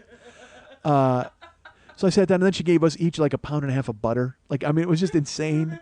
So I crack open this biscuit, and I'm eating my cheese omelet, and look, it's just plain food. But Jesus Christ, was it delicious. Oh, my God. It was like the best cheese omelet ever, and the potatoes and onions. And this biscuit, I'm not going to lie to you. I don't know if Paula Deen was flying the plane. But holy shit, were these biscuits great. I mean, they were fucking great. They were great on their own, even if you didn't have to fucking, even with no butter. He's putting butter and jelly on his, and then she's like, you want some honey? And I'm like, this is far too many condiments. I'm just going to go biscuit. But then I put a little butter on it. Oh, my God. It was fuck. Fucking Sky Biscuits rule. God damn, was it great. So we went ahead and ate. We finished eating. And then I looked at Mark and I said, look, we've had a good time together, but I'm now going to fade into oblivion. I'm going to put on my iPad or iPod, and I'm going to sleep. So I did. I crashed out the rest of the way. They came down with a hot towel for us. I did a little refreshing. I was going to say refreshing me. You know what it is, folks? I'm weirded out about that static thing. So it's like I'm not kidding you. So I'm like trying to rush through the show because I realize that I've taken so much time now with everything else, and I'm trying to, because I know how much ground I still have to cover. And anybody who's at the show in Philadelphia also knows how much ground I still have to cover. So I know I'm only making it longer by addressing it here, but I want you to know that's why I'm talking kind of quickly, and I seem to be running over words, because I'm trying to shoehorn everything in here and make sure that I cover it all. And it's stupid, I know, because I should just live the story. But I still feel like I've gone too long up to this point even. You guys can get me at Mike and Mike Schmidt. Yeah, I should just end it. All right, so I'm going to scale back, and I will right now I see where we're at, and I will apologize for the length of this show. Although it probably won't be as long as my longest show ever, but still, I just know that I'm aware of what's going on. Stupid. So I go to sleep on first class. I wake up when we hit Chicago. We land, and that's it. One leg down, just one more leg in Philadelphia. Fuck you, I am inside you, and there is nothing you can do about it. You'll have to take some Micadrill to try to get me out of your system, but it's not going to happen. You have to take some Micatussin to cure the chronic mic you have for the next 4 days. But sorry, I'm not going anywhere. I'm coming to Philadelphia, and again, like I said last week at the end of the show, I'm bringing hell with me, and you can't fucking get rid of me. You can't stop me. I'm coming to burn that fucking place down. So the plane lands in Chicago. It's first class. I'm one of the first off the plane because, again, folks, I'm a priority. Grab my bags, walk off, and they tell me at the connecting gate, oh, you got to go to K2, whatever the fuck it is. So I go to K2, and there's nobody at K2. Not a soul. It's right by the food court. There's a ton of people eating. So I'm like, oh, maybe all the people waiting for the plane have gone to get some food because I land at noon. My flight's at 12:55. So I walk up. There's nobody there. But the thing is, there's not even any of the waitresses there, any of the stewardesses, who run the gate. And so I look at the screen, and it says Flight 55 from Chicago to Philadelphia, leaving at 1:41 p.m., now boarding at No, this was at K8, and I had to go to K1. Now boarding at K1, I think. Fuck, I don't know. Why is that important? What do you care about the gates? The bottom line is it's at another gate. And it's now delayed 40 minutes. It begins. The powers that be in Philadelphia realize that I am that much closer to their town, and they've got to go ahead and step up their game. They got to do whatever they can to try to keep me out. They're going to make sure I don't leave Chicago alive. So I sit down, I charge my iPod, iPhone, iPod. Why'd you build them all in one thing? It doesn't make any sense because I want it to be an iPod, but then I get off, I can make a phone call, but I've been listening to the music in the air. Why do you do this? Why do you taunt me? All right, so I sit there and I charge my phone. I figure out what the fuck I got to do. Now, again, I'm at K8 and I got to get to K1. I figure it won't be, it's very easy. It's very close. But in your head, 1 and 8 are close. when you got to walk it, it's not so fucking close, particularly in an airport. So, like I said, the flight's leaving at 1:41 now, so it's a delay. So I sit there and I wait. Finally, I get up and I walk over about 1:20. And it's one of those shitty gates that looks like a broom closet where there's, I mean, literally just 1,000 people sprawled out onto the floor blocking traffic. And we're all waiting to get called onto the plane. Well, what do I care, folks? I'm priority. So I sit there and I stare at this one hot girl who kept bending over to type into her phone, which is weird. She kept her phone. This is the weirdest thing. She's charging her phone, okay? And she was wearing like 4-inch stack heels and a dress with cleavage. And she plugged her phone into the base of this pillar at the floor, and then she would stand there, like literally, I'm not kidding you, this as if it were a cliche, but it's totally true. She would sit there and flip her hair and bite her thumbnail and like look around at everybody and try to, and then she would bend over at the waist and punch her phone on the ground. Like she wouldn't pick it up. She would stay bent over so I could stare right into her cleavage. Like literally, and not just me, everybody. Like she would do it and everybody would turn around and just be like, yeah, that's working for me. And then everybody's like, got the real, hey, we should go around the back. Let's see what that view looks like. But she knew what she was doing. All right, so I don't know why you're putting on a show in the airport. That seems ridiculous. That seems. I mean, look, I understand ladies want attention. Guys want attention. I want attention. We all want attention. But in the middle of the fucking airport, it just seemed odd for her to be, like I said, bouncing her hair and like biting her thumbnail. What are you, Betty Boop? All right, so I'm waiting. They finally call priority. I get on the plane, first class. Get right in there. A little smaller. I would tell you, a little smaller than the other plane. Not for me. I'm in first class. But everybody else has got to sit on each other's fucking laps in the back. So we sit there and they wait and they put everybody in the plane and then they're closing the cabinets. They're sitting down. And I will tell you this, first class has shown back up on this plane. The woman walks around, gives us all some ice water and a hot towel, starts taking our order, figures out what we want to eat, all that kind of stuff. I'm like, yeah, here we go. This is the first class I've heard so much about that I experienced before on previous trips. So she starts walking down the aisle, takes our thing, and she starts going, hey, what do you want for lunch? We have a salmon salad or we have a chicken adobe sandwich. Now, look, we all saw Airplane. Who the fuck is ordering fish on the plane? You want to know who? Everybody except me and the guy sitting next to me in 5F. Everyone's like, salmon salad, salmon salads. I'm hearing it and I'm like, oh my Christ, who's going to fly this plane? What the fuck's going to happen? I hope the captain's not eating the fucking salmon salad. This is going to be horrible. But then they finally get to us, and she looks at us. She goes, "Oh, you know, we don't have any salmon left. We only have chicken adobe sandwiches." And both me and the guy, who is not nearly as friendly as Mark Pharmaceuticals, we make eye contact like, "Yeah, no shit. Nobody's eating. You shouldn't eat fucking seafood on a plane." And we're both like, "Yes, done. Chicken adobe, adobo, adobe. I don't know. It was one of those. There's a difference. Adobo is a Mexican spice. Adobe means it's encased in a roofing." So I'm not sure which one it was. It didn't taste like it was encased in roofing, I'll tell you that. So we're waiting. And they get us all sitting down, and we're going to fly now. We're going to drive. She takes our order. She goes and sits down, and he tells everybody, prepare for takeoff. So we do that thing where we close the doors, and we close all the lids of the baggage, and we start to drive. And we drive away from the gate. And you know that arduous drive in the plane where it's driving and the plane is kind of bouncing and your head's bouncing and it's like you're on the bumpiest freeway of all time, but in the largest bus, and you're driving and driving. And so I do that little joke that I do to myself every single time that my wife is sick of. I do it to myself even when I'm alone. I do it to Karen. Literally, we'll be driving and driving and driving. And then after a few minutes, I'll look and I'll go, how funny would it be if we just drove to Philadelphia? Like literally, like they didn't even, there was no pretense. They didn't announce it, didn't answer any of our questions. They just took us out on the highway and started driving in a plane. And we just drove the whole way. That would be fucking hysterical, right? And Karen's just like, yes, that would be hysterical for the billionth time. But I can't help but think it every time we drive. Every time we're in the plane and it does that little taxiing and it's driving and driving. And so we're driving and then we're driving and we continue driving. And we seem to be driving for quite a while. And as we're driving, the pilot gets on the plane and he announces on the little intercom, hey, here's some news. We're switching runways. One of the reasons why we've been taxiing for a while is they wouldn't let us go off from our original runway because of storm systems. So we have to take a different route to Philadelphia. Rather than going on a straight shot southeast, we have to go down toward Louisville and then up north, across there and in to avoid the storm systems. They want us to do that, but we don't want to do that because if we do that, that means we have to go back to the gate and get more fuel because we don't have enough gas. So why don't you guys just sit tight? It's going to take about 15 minutes for them to decide. Right now, our air traffic controllers are going through and debating it, but we're going to taxi up to the runway right now, and here we're going to stay on the tarmac. All right, thanks. Enjoy your patience. They click off. And I realize who's behind it.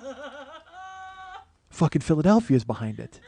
It wasn't enough, you know what, because they delayed us for an hour inside the airport, and then they went, that was when they hatched this plan. They're like, haha, you know what? Let's conjure up a goddamn storm system and make him have to go down or up. He's not going to want to go through Louisville. He's going to abandon it and fly right back to Los Angeles. We got to make sure he doesn't fucking even get on the plane. We're going to make him get off. So we're waiting, and we're sitting there waiting.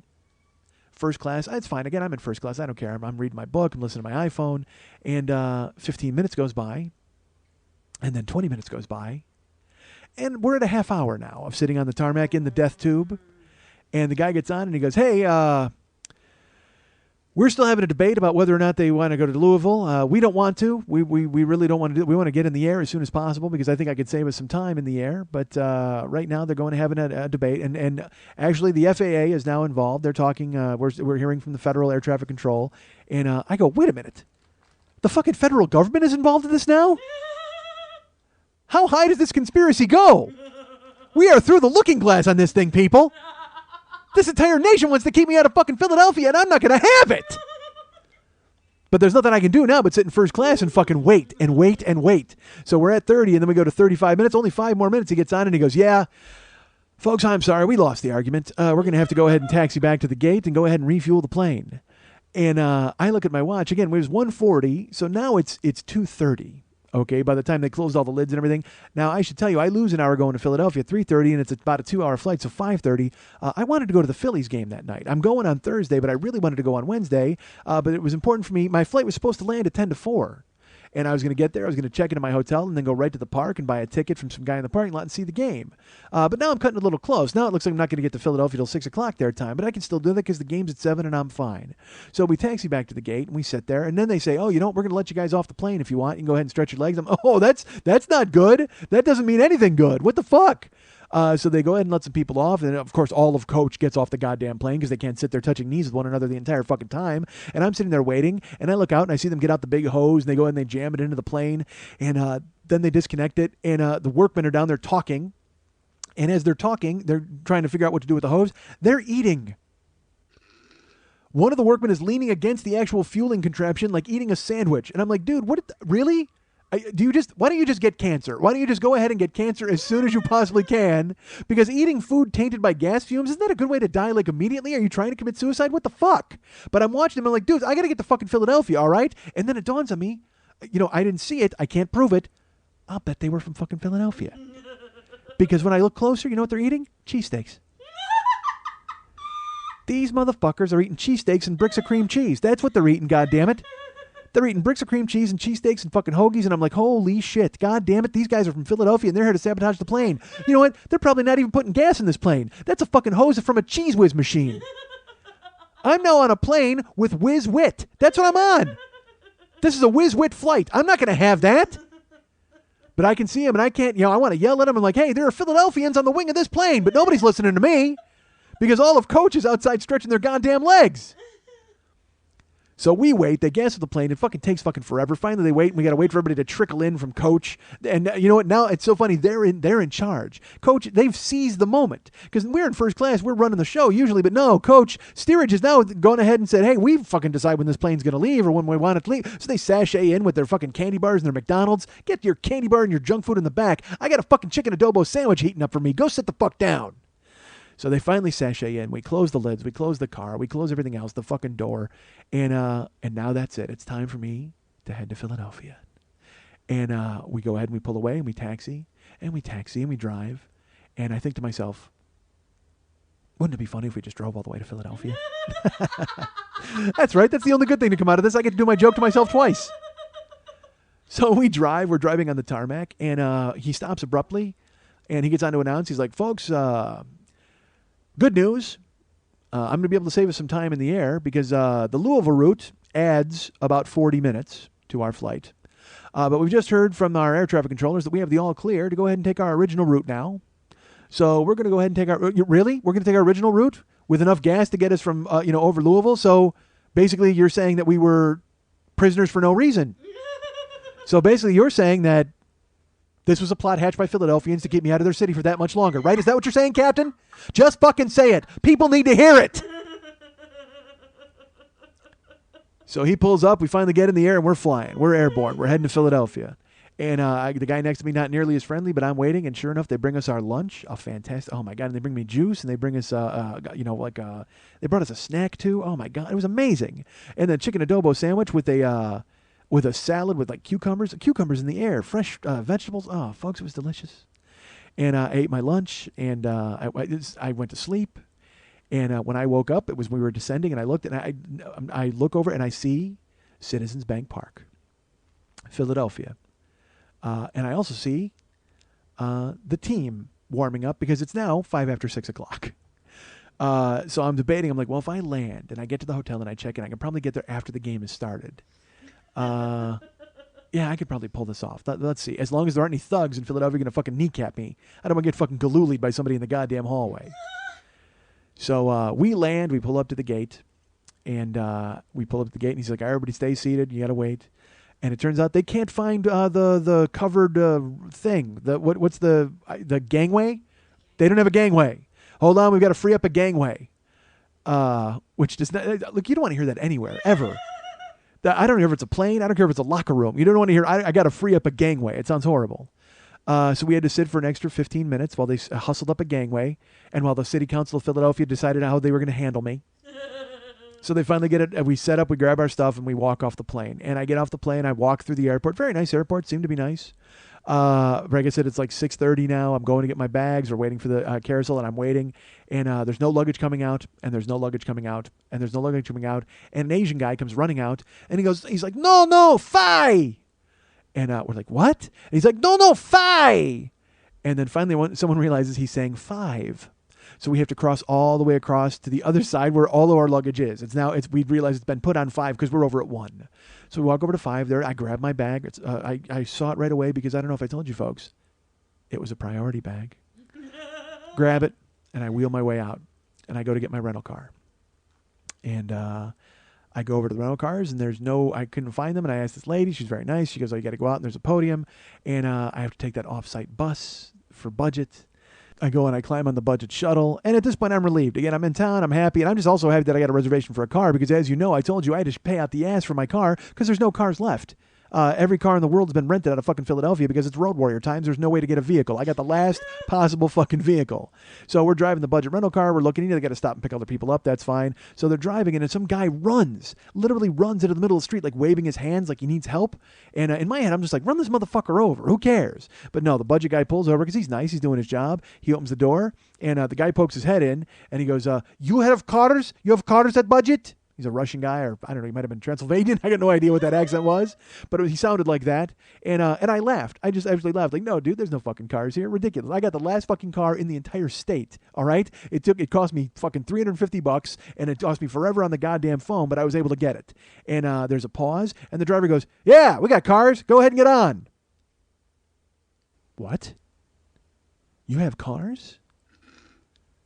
You didn't have cars online 2 days ago, motherfucker. I had to go ahead and scrimp and save and find and go ahead and come in a back way and figure out how to do this, and you have fucking cars? It continues. God damn it, Philadelphia. And what does it say about America when some random Russian could run in the middle of the street and get a goddamn rental car, but you try to keep a fucking red-blooded American citizen like me out of your goddamn city? How dare you side, you commie sympathizers? What the fuck? Unbelievable.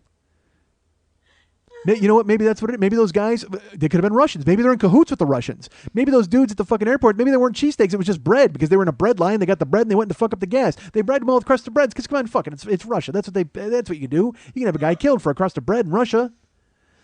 All right. So fucking Ruski gets on the goddamn budget rent-a-car with his wife. And we roll. We go there. I get the budget rent-a-car. And again, I may have mentioned there were storm systems. Well, with storm systems, that means a lot of planes are delayed, which means that a lot of people got to get their rental cars, and they're late. And I pull up, and I get into the rental car line. I'm not lying to you. There's at least 10 people in line for rental cars. And I guess they were all late from storms. But I'll be honest with you. Here's the thought that crossed my mind. Again, we all know that Philadelphia is doing their best to throw every roadblock they possibly can in my way to keep me from their city. And I looked around at these people, and I guess they looked like travelers. Or had they been dressed to look like travelers? I mean, they had a couple of bags here and there. They certainly didn't have like a ton of luggage for people who looked like they'd be traveling and need a rental car. I'm starting to wonder if maybe, just maybe, the City Council of Philadelphia has a acting budget for extras when they want to go ahead and throw somebody off the scent of coming into their goddamn city. This could have been a local improv group who was earning a little extra cash. Because, quite frankly, the 10 of them could not have been more stubborn or awful when they got to the counter. Asking every question about cars and colors and styles and can I upgrade or can I not upgrade or why does it cost that much? What the fuck? Pay for your goddamn car and get the fuck out of my way. So I wait and I wait and I wait for these 10 people. And I'm looking at my watch and now we're about 7:15. Phillies have already started. They're 15 minutes in and there's no fucking way I'm going to make the game. None. That's a victory for you, Philadelphia. So I wait. I finally get to the counter, and the woman was very nice to me. Although I think there was a complex series of nods and winks by the time I got up there. I think they knew. But the good news is I went ahead and I rented a car, and I paid for it, and I went ahead and I went outside. I got a full-size vehicle, and folks, here's what I drove. Look, other places have stuck me in the Chrysler Fuck You and the Chevy Grandfather. But you know what, folks? Budget rent-a-car in Philadelphia, Pennsylvania. This is when it started to turn for me, where I'm like, things are going to be fine. We're okay because I am in a Hyundai Sonata. And I know you think to yourself, dude, it's some fucking rickshaw from Korea. But no, trust me, folks. I get in this car. This is the nicest rental car I've ever been in my life. It was fucking gorgeous. It was almost revelatory. Like in my head, I was like, fuck, I would actually want to own this car. It was really nice and had like the nice color scheme inside. And but I will tell you this, they couldn't resist. It couldn't be that perfect, right? It was really nice. It was a red color. It was big. It was roomy. It was fine. But I get in this car, folks, and apparently the cast of Mad Men had rented it before me. And smoked like nobody in the fucking world has ever smoked in a car before. I mean, it was foul. All right. It was just fucking foul. Because I am not a cigarette guy. And I'm snooty. I'm sensitive to fucking smells. Not sensitive. I just hate them. All right. We talked about this. But fucking, it smells like if I turned around, there would have been like a Lucky Strike pack waving at me. Like, hey, let's go for the ride. So I pull up to Split and I roll down the window and I give him my license and stuff. And she's like, all right, what's going on? I said, hey, I just got to tell you something. Someone's been smoking in this car. And by someone, I mean everyone.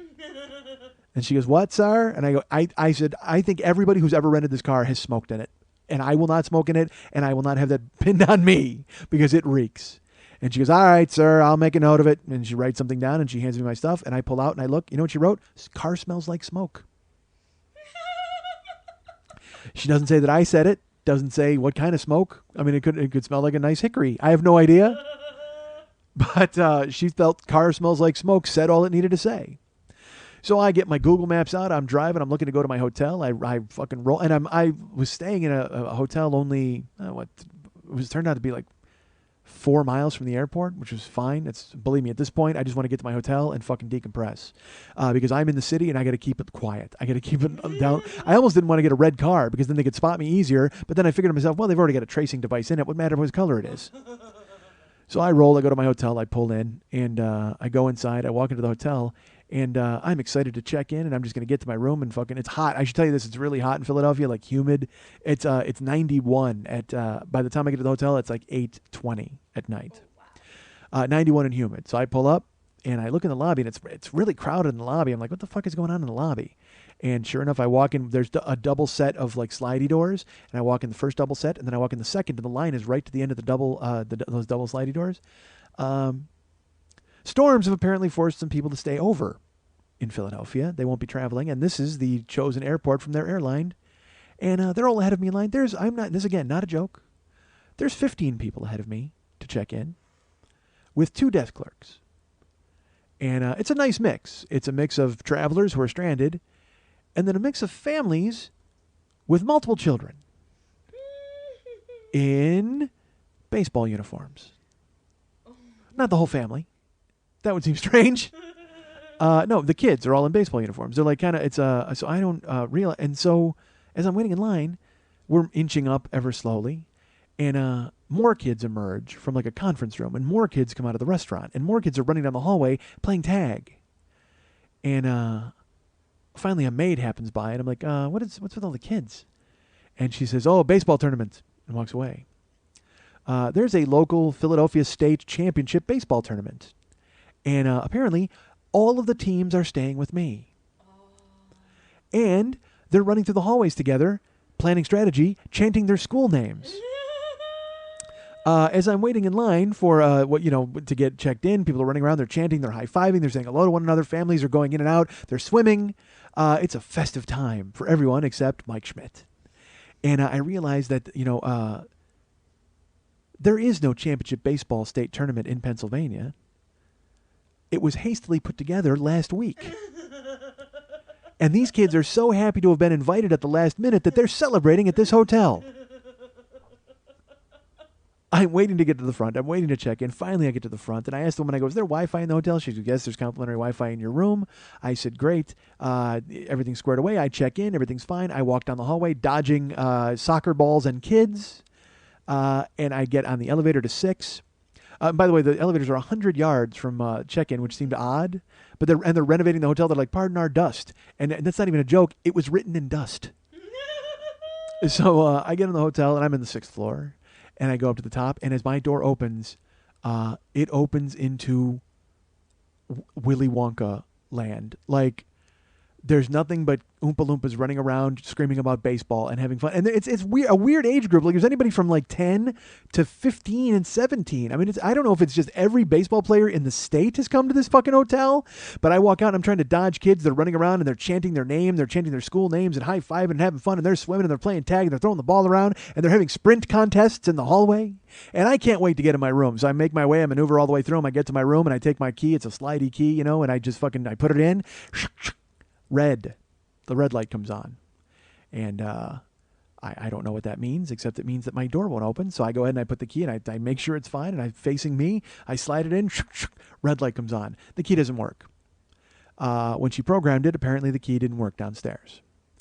So I'm sitting there with my bag. I'm sweaty. Kids are running around, and I just want to get in the room. Literally, I'm 4 feet away from being hidden from the rest of Philadelphia and hiding in my room. I'm 4 feet away. I got to go back downstairs and get my key. So I go back downstairs, and I walk up. Oh, I should tell you this. As I'm trying to get in my room, my phone is ringing inside the room. Not my cell phone, the room phone. And I can only think it's the assassins trying to figure out if I'm in the room yet. But I can't get the fucking phone because the goddamn door won't open. So I turn around, I walk on my heel, I walk over to the elevator.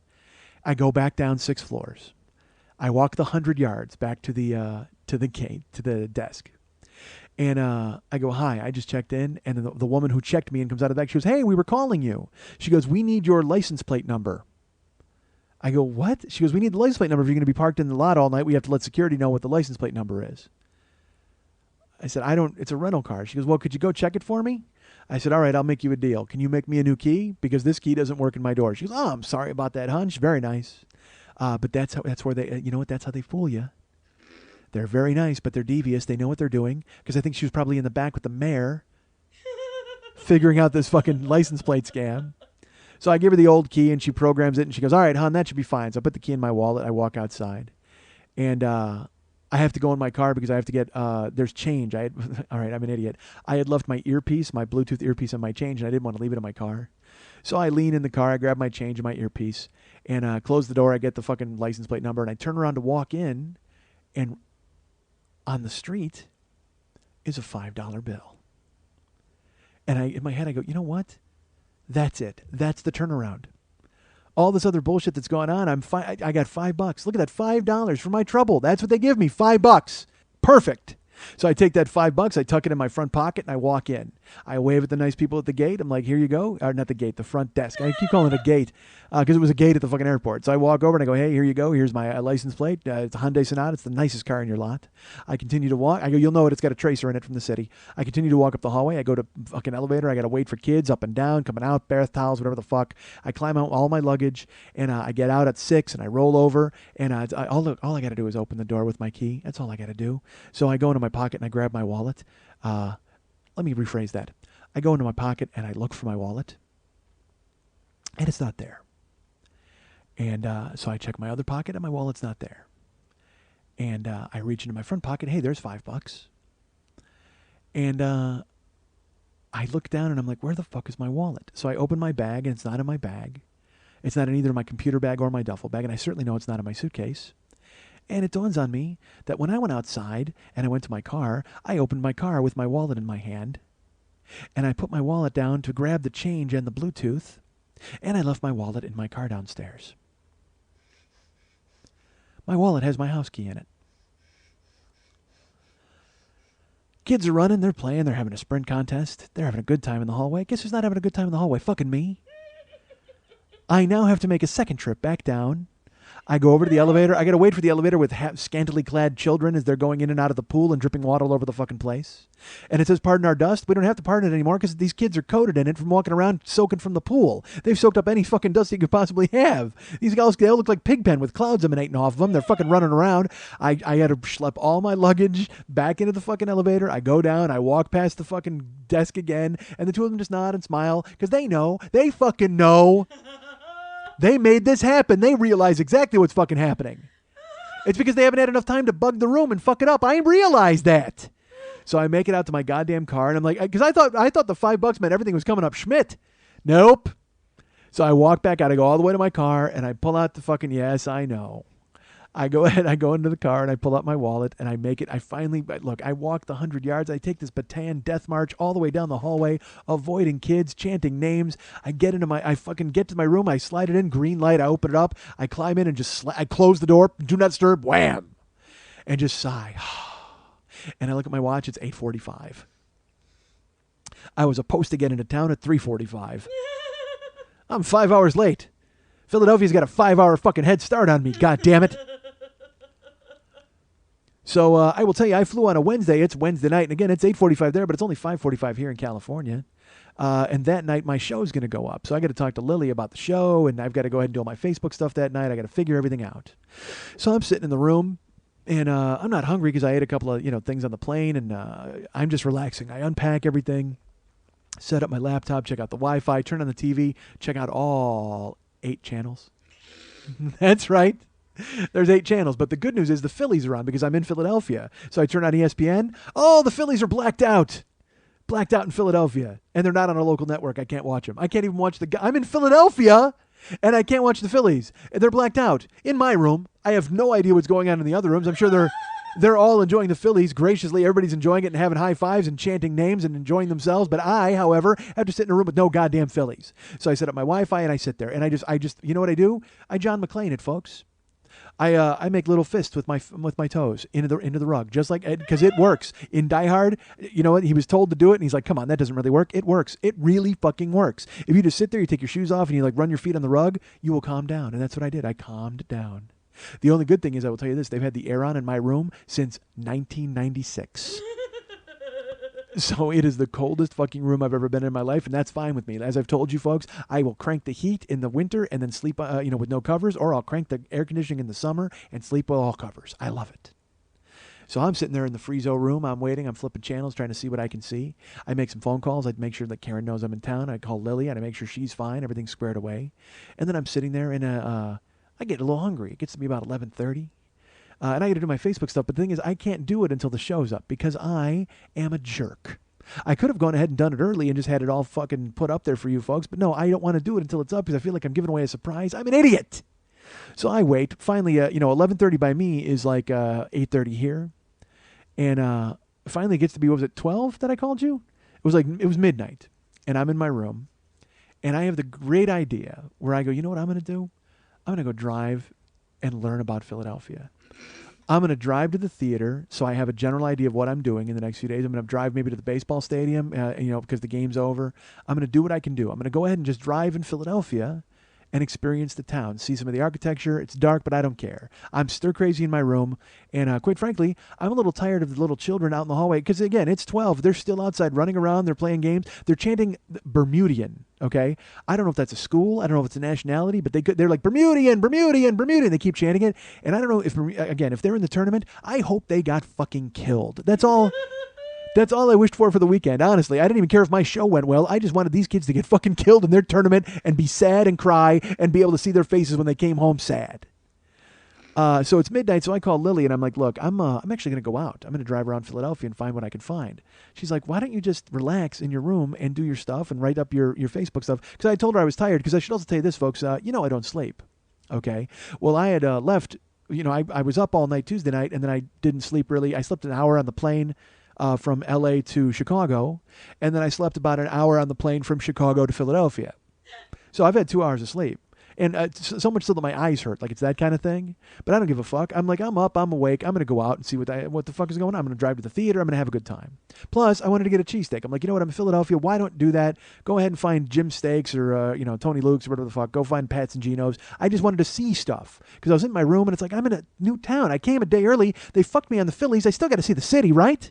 So I figured I'd go out. So Lily's like, you should stay in the room. I go, no. Just do me a favor, send me a text or an email when you're going to put it up. I'll call you because I'll be back in the room in a couple hours. It'll be fine. Because by that time it's 2 here. It's midnight by her. She doesn't put the show up till 2 her time, which is, 5 where I am. I'm doing a lot of math here and I might be wrong. But speaking of math, hey, look at the number on your iPod right now. That's fucking crazy. All right, so I leave my hotel. I walk out, dodge some children. But I will say this. I don't hate kids, all right? And if anything, as I've mentioned earlier in the show, I am a boy. So when I walk out, there's 3 kids lining up for a sprint. So I got right in line. I'm like, all right, fuck this. I'm sprinting with you kids. And I got down in a sprinter stance just like they did, and they're looking at me, and I'm looking at them, and I'm like, what? And they're like, okay. And then there's a kid at the end of the hallway. He's like, 3, 2, go. And I had it out. I dusted these fucking kids. Fuck you, Bermudian. That's right. I dominated the sprint. I fucking rampaged down the hallway, and I got to the end. And these kids, you know why? I will tell you this. They may have beaten me if they hadn't laughed so fucking hard. A fat adult who got him out of his room and decided to run with them. So then they line up for another race, and they looked at me like, are you game for another race? And I'm like, I got to take the elevator. So they went to line up, and I flattened myself against the wall, and I put my hand in the air, and then I dropped it, and I started the race. So I get in my elevator. I go downstairs. I get in my car. Fresh off a victory. Because now things are looking up, folks. Now I've got a victory under my belt. Fuck you, Philadelphia. You've been beating me senseless since I got here, but now I got to win. I got a win under my belt. So I go down, I get in my Hyundai Sonata, I pull out, and I start following the directions. All right. So I'm driving. I leave. I should tell you, I'm out at a Wanamaker. I'm on the 291, and I got to find the 95. I got to find the 95 to the 76. So I've got my dome light on, and I'm reading my Google Maps because I'm not using my phone yet because I have everything Googled out. And I start driving, and I find the 95, and then I'm looking for this other place, and I'm driving. And then it says you got to get on the 76 and go left at 30th. Well, I don't know how I'm going to make a left off the freeway. That doesn't seem to make any sense. Or left on 26th, I should say. So I got to take a left on 26th off of... And people, I should tell you this, people who gave me recommendations of where to go, they're like, dude, when you're in town, you should have cheesesteak and you should have scrapple. You got to have scrapple. And there's a place called the Penrose Diner. You got to go there. And I'm like, all right. So I had this in my brain, all these different places. So I'm driving, and I'm on the 95, and then I go forward to 76, and I'm trying to find another place, and then there's a detour. I'm looking for a detour, and I turn left, and this detour takes me right past the Penrose Diner. And in my head, I actually said it. In my head, I went, dude, that's a victory. Okay, because you've already been through 2 detours now. You don't know where you're at anymore. The Google Maps are no good. You're now thrust in the middle of a detour. You don't know where you're going. You're looking for the 76 because the 26. Here's the thing: you take the 95 to the 76, but you're not going on the 76. You're on the 291 going toward the 76. And then you turn on the 291 onto the 26th to find 76. I mean, that's what I'm saying. It's fucking crazy. And it's dark, and I can't read. I don't know where the fuck I'm at, but I'm driving, and I see the Penrose in my head. I go, dude, stop at the Penrose and eat some scrapple. Honestly, have eggs and scrapple and go back to your room. This is a victory. You should right now just chalk that up. And I go, you know what? Fuck that. I'm not going to let this town beat me. That's what they want. They probably did this detour to the Penrose because they know I was planning on it. I'm going to get food poisoning from that fucking scrapple. It's not happening. Fuck you, Philadelphia. Keep your poison scrapple. I'm finding a goddamn cheesesteak in the theater.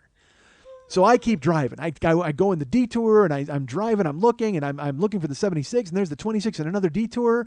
And then there's like Broad Street and Front Street, and I'm turning, and I go here, and I'm looking. I've got the dome light on. I'm trying to read my GPS on my phone, and all of a sudden I look up, and I'm on a fucking bridge. A bridge. And when I say a bridge, I'm not talking like, oh, look, there are 3 Billy Goats Gruff who are underneath this bridge. I mean, it is a monolith. It's like... It's the Golden Gate Bridge of Philadelphia. I mean, it is gigantic. And when you don't know where the fuck you're at, and you're driving, you're looking at a sheet, and you think you're going on a freeway, and you're just zigging when you're supposed to zag, and you're going on a detour, and it takes you here, and it takes you there, and it says, here's the 76, and then your wheels go from asphalt to that noise where you know you're on metal, and you look up, and you see you're heading up onto a bridge that is becoming a 2-lane bridge. I'm not going to lie to you. I'm a good driver. I have a generally good sense of where I'm at sometimes. Dude, I got scared. I got fucking scared like a child, like a baby, because all of a sudden I don't know where the fuck I'm at. And everybody's getting in close quarters, and we're on a bridge with no signs, and it's dark, and it doesn't tell me where I'm going. I don't know if I'm in the 76, the 95. I don't know where the fuck I'm at. All I know is I'm on a fucking bridge, and it feels like that first ascent on a roller coaster where you're like, and you're going up and you don't know where the fuck it's going to go. I had no idea where it was going to go. I'm on this bridge, and there's no off the bridge. You can't get off the bridge. I'm sure the city of Philadelphia wanted me to get off the bridge, but all you can do is drive the bridge to where it ends. So I'm driving. I drive, and I look across, and I see water, and I actually get scared about like plunging into the water, even though I don't care. I can drive on bridges in the daytime all the time. If I know I'm getting on a bridge, I'm fine. But a fucking Mystery Bridge? Fuck Mystery Bridge. I can't deal with Mystery Bridge, man. I'm driving, all of a sudden I'm on Mystery Bridge. Jesus Christ. I can't deal with that. So I'm white-knuckling my car. I had to drop the Google Maps, and I'm just looking. I'm trying to stay fucking focused, and I'm driving up, and I'm doing the twists and the turns, and I can see the skyline of Philadelphia, and I guess I'm approaching it, but then we're kind of veering. It looks like we're veering a little bit, but that's okay. I'm figuring, all right, I'll get there, and I'll get my bearings. I'll find out where I'm at. So I get off, and then there's Front Street. So I take a right on Front Street. I'm driving, and it's all one-way street. So I'm turning left. I'm turning right. I'm on like 15th, and then I'm on like I think it was Garden. I don't fucking know. All I know is I'm driving, and then this is funny. I'm making these turns. I'm on Front Street again. Like I wind up right back up on Front Street, and I drive down Front Street, and this is not a lie. All of a sudden, there's an adult theater. I see there's an adult theater on Front Street, and in my head I'm like, just like the Penrose Diner, in my head I go, you know what, dude, why don't you just stop there and get your bearings? Go in and have some Scrapple and call it a victory. Just go in to the adult theater, have some Scrapple, get your bearings, and call it a victory. But I'm like, nah, see, that's what they want. That was what this entire detour was to do, because they know my haunts. It's like when you try to flush game and you're flushing them to the place that you know they love to be, like their watering hole. They know that Philadelphia knows the adult theater. They've listened to this show. The adult theater is my watering hole. So they're trying to get me there, and I guarantee that the entire city in there is waiting to fucking beat me to death with goddamn soap wrapped in pillowcases. I'm like, fuck that. So I'm not stopping. You're not getting the satisfaction of killing me at the goddamn adult theater. I'm going to keep driving. So I'm driving, I'm making turns, I'm turning left, I'm turning right, and I keep parking, and I grab my phone, okay? And the way it works with my GPS on my phone is I plug in the address of the hotel, and then I find the nearest address where I'm at, and I plug that in, and I hit, you hit route. And it tells you, it'll say 11 miles to your destination. And then it tells you where to turn and what to do. So I'm looking at the GPS, and I'm driving, and as I'm driving, there's detours, and I'm trying to turn, but I can't turn on certain roads, so then you're just trying to bluff it, and you're trying to make it happen. And again, I know these aren't real detours. I know this has all been set up for my fucking benefit. So they're flushing me this way and that way, and I'm driving, I'm moving, and then I pull over, and I'm like, fuck this. So I put in the new address where I'm at, and it says, you are 14 miles from your destination. So I've gone 3 miles in the other direction, not even thinking I had, because it's all one-way streets. So I'm like, fuck. So I start driving, I'm looking, and I'm driving, and I'm looking at my GPS, and I'm trying to make sense of it, and it's dark, and there's some street lights, but then there's people on the road. I'm driving, and I pull over. I'm like, fuck, I don't even know where the fuck I am. This makes no fucking sense. There's like water. I think there's water, and I'm on Cooper and Broadway, and so I pull over, and I put in the address on Cooper, and it says, you are 19 miles from your destination. I am just driving deeper and deeper into Philadelphia, I think. I start driving, and I'm at the waterfront, and I see an aquarium, and I'm like, why an aquarium? All right, maybe that's a Philadelphia, like a landmark aquarium. So I'm going to go to Google it, but I'm driving, and it's a one-way, and I have to turn, and I'm turning, and then I'm on John F. Kennedy Boulevard, and as I'm driving on John F. Kennedy Boulevard, I look up, and I'm not in a not-so-nice area. How do I put that, folks? And I look, and right across the street, I see when I'm driving. I don't know if I was on JFK at the time, but I was around there. It was one of the times. Again, I'm making all these turns. I come upon 24-hour Crown's Fried Chicken. And I start looking around, and it's the kind of neighborhood where everybody's just out on the street corner talking at 2:15 in the morning Like there's groups of dudes out there talking, and it's so funny. This truly happened. I pull up. I finally get to a stoplight, and I look over, and there's like 5 dudes talking on the street corner, and I turn on my dome light, and I'm looking at my phone, and I look up, and they all stop what they're doing, talking, and they all just turn around and look at me in the car. And literally, it's like I got my baseball hat on. I'm holding my iPhone with the dome light on. Hi, fellas, how you doing? You like baseball? They're out at 3 o'clock in the morning on the street corner. I mean, all they're missing is a garbage can on fire and singing doo-wop fucking songs. I'm in New Jack City, motherfucker. Get the fuck out of here. So I'm looking at my phone. I'm trying to drive. I see the chicken joint. I make a few turns, and I turn onto a side street, and it's fucking dark. And I'm like, I can't park here. And I turn, and I make some more turns, and I look, and I see a sign, folks. Remember I mentioned that Philadelphia wanted to keep me out of their city? They wanted to do the best that they could? I see a sign that says Hall of Justice with an arrow. And in my head, I think, well, perhaps Superman can help me with my plight. Meanwhile, at the Hall of Justice, Hawkman had to get his GPS out to help Mike Schmidt.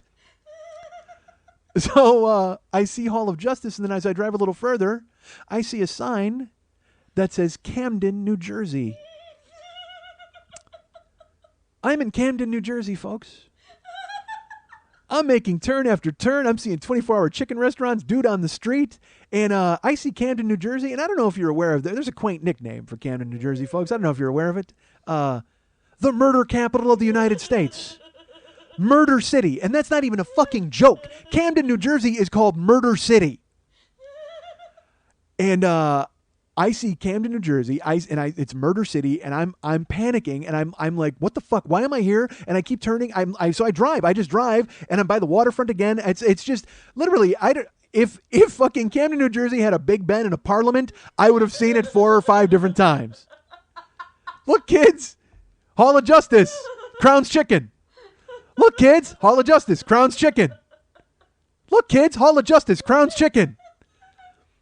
I'm in a loop and I can't fucking get out of it, and I'm in Murder City, USA. I don't know what the fuck to do. And I can't find, I don't want to park now. No, I'm freaked out. I don't want to park. I don't know what the fuck's going to happen. So I turn onto a side street, and there's this is not a lie, okay? I turn aside. There's animals. There's stray dogs and shit running through the street. This isn't a joke. It's true. And I fucking pull up along on the side of the road, and the car, I'm sitting in the car, and I've got my mirror, and I got the dome light on, I got my GPS, and I'm freaking out. And now it's 2:30 in the morning. Okay. So I've been driving for 2 hours, 2.5 hours, and just getting deeper into fucking Murder City. And I'm looking at my GPS, and I'm sitting there in my Hyundai Sonata with my baseball hat on. Never more white in my life. And as I'm sitting there, I don't even notice. I'm looking at my phone, and I hear a knock on my passenger side door. And I look up, and there were at least 2 guys. Might have been 3. All it is shadowy figures. I see one face, and he's looking in the window, and he knocks on the window. I don't know if he wants money. I don't know what he wants at that point, but I look, and I'm holding my phone, and then he tries the door. He tries to open the door. Now, some of you folks might be aware, I've had this happen to me before. And I learned my lesson that time. I've had somebody that I didn't want in my car just hop in for no reason. So from that moment on, I've decided to lock my doors whenever I'm traveling, and thank God it happened. Folks, I got to be honest. You ever heard that song, A DJ Saved My Life? A hooker saved my life last month. A DJ saved my life last night? Fuck that. A hooker saved my life last month. Because these dudes tried to get into the Sonata. And luckily, I was so weirded out that I had not put it in park. They tried the door like kung, kung, and I lifted my foot up because I just had my foot on the brake. I took my foot off the brake and I floored it. I didn't know if anything was in front of me, a stray animal, a fucking guy. I didn't fucking care. I just punched it to get the fuck out of there. And I'll be honest with you, that was when I got scared. After the bridge scared me, but I'm off the bridge. I'm fine. Now I'm not just lost. I actually, genuinely, because I can make a joke, all right, where I'm scared. Like on the bridge, I was scared, but I knew I'm not going to die on the bridge. But folks, going deeper and deeper into Murder City, USA, and not having a way out, I couldn't, in my head, I literally thought I might get shot. Like in my head, I'm like, something bad could happen to me. I had never even thought of it. I never even put that together anywhere I've ever been. And I've been in some fucking bad situations. And I put myself in some bad places. But I've never ever thought that might be a possibility until these guys tried to get in my car and I'm on a completely dark side street in the middle of Murder City, USA. And I'm like, I punched it and I floored it. And I'm like, I got to get the fuck out of here. I didn't know what to do. So I pulled up in the next right-hand turn I could take immediately. I turned it. I just wanted to get where there was light. I wanted to be where there was light. And I pulled up, and then sure enough, there's Cooper, and there's the waterfront again, all these turns. I'm just going deeper and deeper, and I'm in a circle. And there's only one thing I could think to do. I had to call Karen. And this is not a joke. This will sound like a joke. It is not a joke. I truly did call Karen in case something happened. I wanted to say goodbye. I was that fucking scared. So I called her, and it was, by this time it's like 10 to 3. And she answers the phone. Thankfully, it's only 10 to midnight by her. And she answers the phone. She's like, hey. And I said, hi. I said, I just, I just wanted to say that if anything happens, I love you and let you know. And she's like, what a minute. What? I said, Karen, I am lost. I am lost, and I don't know where I am. I can't get out of here. I can't. And I started to rev. And I go, I don't know what I'm doing. My phone isn't helping. I'm trying to find it. I got no maps. I got no way out of here. There's no signs. There's no signs here, and it's all one way. And she's like, calm down. And I said, all right. And I explained to her that I found a Crown's Chicken, and I was in the middle of nowhere, and these guys just tried to get in the car. And she's like, well, where are you? Tell me where you are. She goes, I'll Google it. I'll Google it for you. And so she went to the desk, and she started to Google it. And I told her, she's looking, and I'm talking, and I'm trying to drive and I don't want to stop because then someone's going to try to get in the car again. And so finally she goes, found it. I said, found what? She goes, I found Crown's Chicken. Well, I don't care that you found Crown's Chicken. I need to get home, hon. I don't know where I am. I'm not by Crown's Chicken anymore. That's like 90 turns and a fucking ascent to the salt to go. And she's like, well, where are you right now? And I looked up and I told her, and I said, I'm by an aquarium. She goes, oh, I see that. I see it here on the map. And where are you going? And she put in the address. She goes, all right, you need to go this way. And she's taking me away. And I said, honey, I've been this way. I've gone this way. You're not taking me anywhere. There's detours. She goes, no, just it's what it says on the map. Just follow this and go here and go a few miles. And I'm driving. And she goes, all right, eventually you'll come to like the 95. You should see the 95. And I'm driving, and I was looking and turning and moving, and it said 95 to Atlantic City. Or was it the 95 to Atlantic City or the 76? I don't even remember, but I know it was Atlantic City, so I hopped on it. And I'm driving, and she goes, okay, are you going? And I said, yeah, I'm going toward Atlantic City. She goes, no, you don't want to be on that one. You want to get off. I go, what, the other way? I go, there wasn't an entrance for the other way. She goes, well, then just get off on an exit and then go ahead and get back on the other way. So I get off on an exit, and there's no other entrance onto the freeway. It's just a fucking dark road, like fucking complete black and forest. So I said, I'm just going to drive till I see a light, and then I'll tell you what that street is. So I drove, and it was probably like 2 more miles out of my way, and then I finally saw a street light, and I told her where I was, and it was like some rural route, and she's like, all right, you got to turn around here and go here, and she doubled me back, and finally, it took 35 minutes, but I got on the freeway, the 95, and I'm driving, and even then I was panicked because none of it looked familiar. I said, that's not how I came in. I came in on the 76, and then there was a bunch of detours. She goes, trust me, you want to be on the 95. So I'm driving on the 95, and I don't recognize anything. I see the skyline, but at least I'm heading towards Philadelphia. And I start driving. I'm driving, and I see signs for Philadelphia. And then I start to relax, and she and I are talking, and then I see a sign for Philadelphia International Airport. And I realize I'm heading back to the fucking hotel. And I was so fucking freaked out and panicked. I didn't know what to do, and I was driving, and I see where I'm supposed to get off, and I thank Karen, and I tell her to go to bed. Don't worry about it. I got it from here, and I get off the freeway, and I get down. I'm on Wanamaker or whatever the fuck, and I'm supposed to make a right-hand turn, and it dawns on me, I am starving. So I went over to Wawa and got a sub. Wawa's like a convenience store there.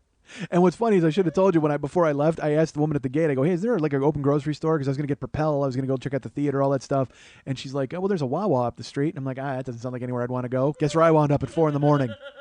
Wawa. Getting a fucking turkey sub and sweet peppers. Heading back to my room and crying and eating. Terrible. Horrendous. It's just... Literally, I actually wrote, and so then I get home, and then you had sent me a text or something saying the show was going to be up, and I couldn't even do the Facebook stuff. I was going to. I sat down to do it, and I go, I can't even think straight. I was fucking still freaked. So I just ate my sub and vegged out, went to sleep. And I actually posted on my Facebook wall, after a harrowing night. And people are like, harrowing? What could possibly have happened? Yeah, that's what happened. City of Philadelphia tried to bump me off in Murder City. They put a hit on me, goddammit. Everybody was in on it. The DOT, they fucking put out the cones. They led me right into Murder City. I was actually happy that Karen found Crown's Chicken on the Google because I thought it was a fake storefront. They built it to try to lure me in to ask for directions, 2 in the back of the fucking head. And I'm gone. All they find in the morning is a Sonata with a baseball hat in it. So that was my opening night in fucking Philadelphia, you bastards. You tried. You fucking tried. But I fought through it. I had to call for backup, but I got through it. So I go to sleep. I wake up Thursday, and I'm like, oh, man, what the fuck? Now I got to go get... I was going to go do Thursday. I was going to do Philadelphia stuff. I was going to go to Liberty Bell. I was going to do all that shit, but I didn't get to sleep until fucking 6. And so I woke up, and I'm like, I got to go to the Philly game, right? So I woke up, and I'm still, like, weirded out. Kids are outside dancing around, yelling. And I take a shower. And I will tell you this, the hotel I was at, the best hotel shower I've had other than Vegas. It was fucking because I had a rainforest shower a few times in Vegas. This shower was fucking amazing. It was like, because first of all, it was like 6'3" in the air, or 6'4", 7 feet, and it had water pressure. It was great. So that made me feel. I felt a lot better taking a shower. I was like, fine. Got ready to go to the Phillies game. Went to the Phillies game on Thursday night. Got there before it opened, and there's guys outside. I was so excited to go to the park, and the weather broke. There was some rain, and it got a lot cooler. There was a breeze. I go to walk inside the park, and I tell you what, it was the best experience I've ever had at a baseball game because I loved being there. I wish I wasn't alone. I wish somebody could have gone, but it was so fun. And the Phillies are making so much goddamn money. Jesus Christ, are they making money? Just not only on food, but everybody in the park had a hat or a jersey or a shirt on for Phillies. So that's all merch money that they're making. So they really have no business not spending money on players. If they ever cry poor, I'm going to fly to town and kick somebody's ass. I'm probably not going to fly to town again. Let's make that. Let's amend that remark. So I go to the Philly game, and I will tell you what, I get there, so I get to the Philly game, and everything seems to be great. I walk in, I'm looking around the park, and it was great because you could walk all the way down to the wall. I was there for batting practice. You could go all over the park, and they never stopped you. It was so fantastic. You could go look at everything. And out in the left field concourse, they got all these restaurants. So I went to Tony Luke's. I wasn't going to get a cheesesteak. I walked right up to the woman at Tony Luke's. I go, all right, what do I want? First time here. First time ever. Do I want a cheesesteak or do I want a roast pork sandwich with broccoli rabe? And she's like, first time ever? She goes, you can get a cheesesteak anywhere. Get the roast pork sandwich. It's Tony Luke's best thing. And I go, great. So I got a roast pork sandwich. And again, I wanted a half of one because I'm never going to eat a fucking full one. It's a gigantic sandwich, $10. But it doesn't matter. I fucking bought it. I went up by the Mike Schmidt Wall of Fame. I'm taking pictures of statues. It was genius. Genius. Telling anybody that would listen, I'm Mike Schmidt. My name is Mike Schmidt. Nobody cares. So, because I will tell you this, I have been in Philadelphia for a day, and I've dealt with the elements. I've dealt with being, you guys trying to bump me off and all these different things, but you know what I have not dealt with yet, folks? Philadelphians. I have not had any firsthand live experience with anybody directly from Philadelphia. So here's 2 tales of me dealing with people from Philadelphia. I walked in. There's a Mitchell & Ness store. Mitchell & Ness is a memorabilia store, and they sell really authentic memorabilia, and it's expensive. So I walked in. I was looking for a Mike Schmidt jersey, a throwback jersey to the 1980s, and they had it. It was only $250. But it was my birthday, and in my head, I'm like, I should get this. Maybe I could look at it. It'd be fun. It's a throwback. It's 1980. It's Mike Schmidt, Schmidt 20. It's an official jersey. And then in my head, I'm like, what the fuck are you doing? You can't buy this jersey, you idiot. But I still made them look for it. I still tried it on. But this guy was really nice, I should say, this Philadelphian guy. So then I walk over to the hats. I decided, maybe I'd settle for a hat. And they had a throwback Phillies hat from the 80s. And I grabbed it. And the woman running the hat concession, I walk up to her, and she had a Philadelphia accent, which I had not heard in full voice up until this point. And I won't even attempt to go ahead and imitate it. But I'm looking at the hats, and I tried on. I said, I need an 8 because I have a giant head. And I put it on. She goes, it's too big for you. Try this one on. I go, no, I need an 8. Trust me. She goes, no, it's kind of big. And she goes, here, it's a 7 7/8. And I can't wear hats because they squeeze my head and I get a fucking headache. So I want a big one that just kind of lands on my head like a spaceship. That's what I want. But I still tried on the 7 7/8 just to make her happy. But then I looked and they had another design, and it had a balloon. It had like the old school Philly P, but it was like in 3D. It was like a funky. It wasn't an official baseball hat, but it was a Phillies hat. And I looked at it. I go, man. I go, that's weird looking. And she goes, oh, so ghetto, but it's all those people want to buy.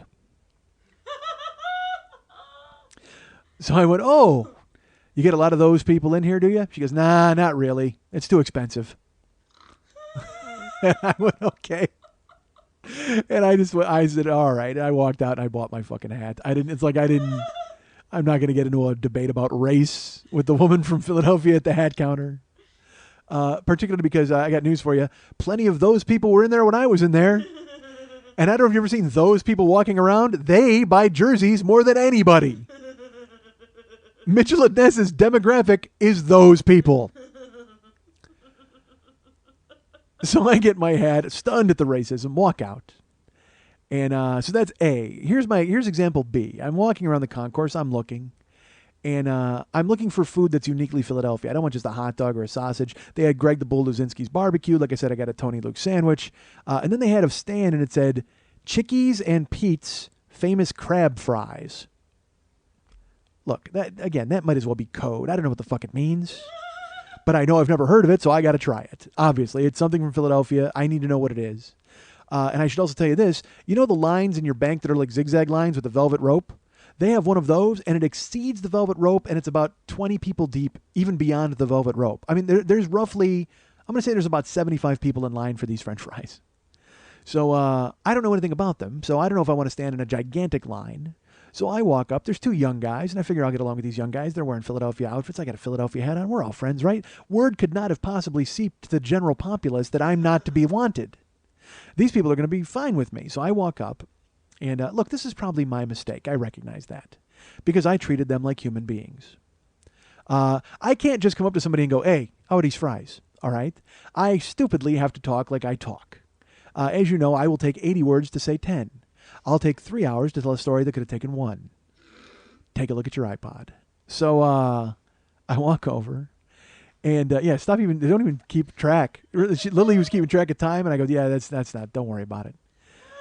So these Philadelphia these two dudes, young dudes, they're in line, and I walk up and I put my hand on this guy's shoulder. That's a mistake. Not thinking it's a mistake, but also I'm a lot bigger than this dude, so I figured I'm not a threat. But I was being nice. I put my hand on his shoulder, and I go, I am not from here. I have never had these. Do I want to stand in line for these fries? Instead of saying, how are these fries? I am Oscar Wilde. I'm not from here. I've never had these. Give him a bunch of information he doesn't give a shit about. But I thought I was charming. Hand on shoulder, I'm not from here. I've never had these. Do I want to stand in line for these fries? And he looks at me and he goes, I'm in line for these fries.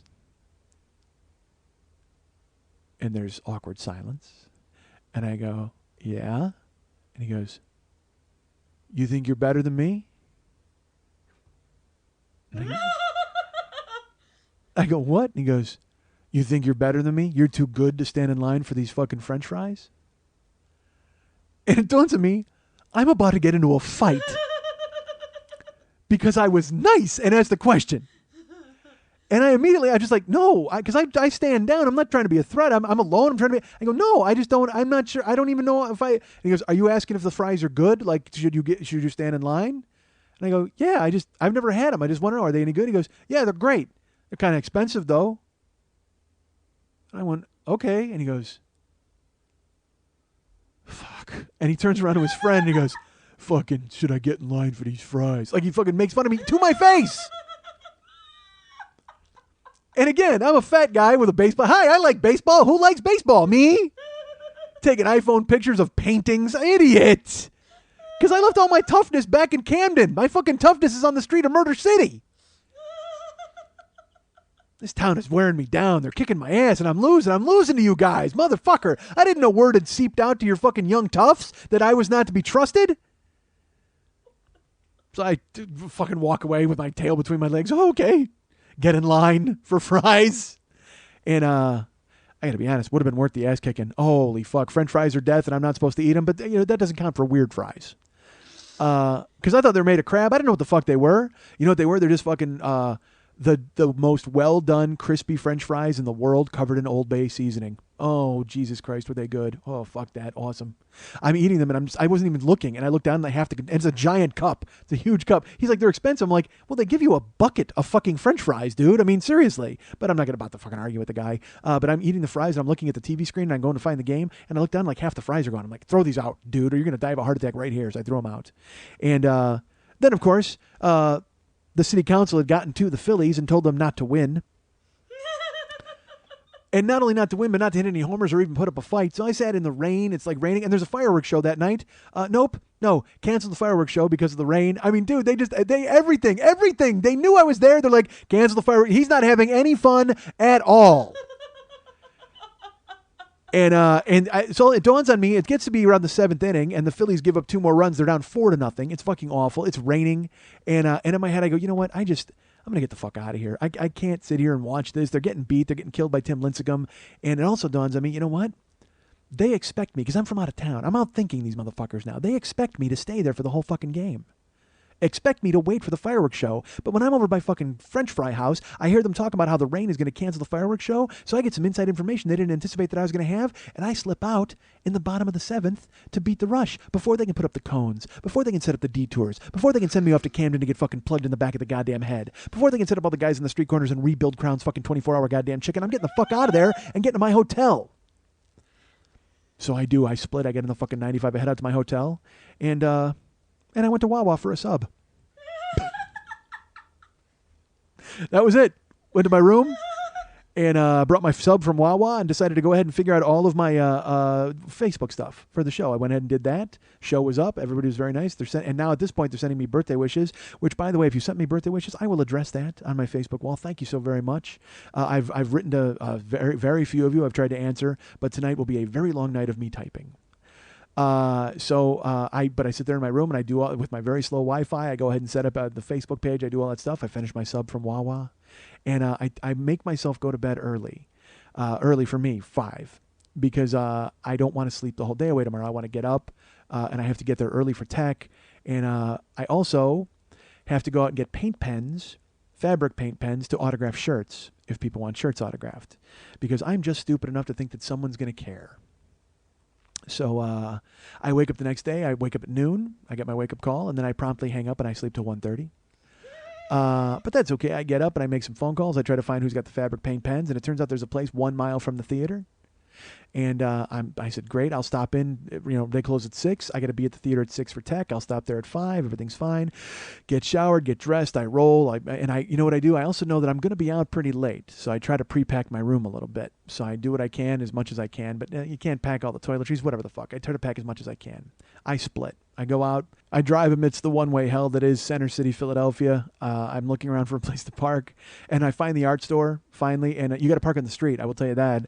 There's if you park, even there's a lot right next door to the art store, and if you park for it says even 5 minutes, it's $9.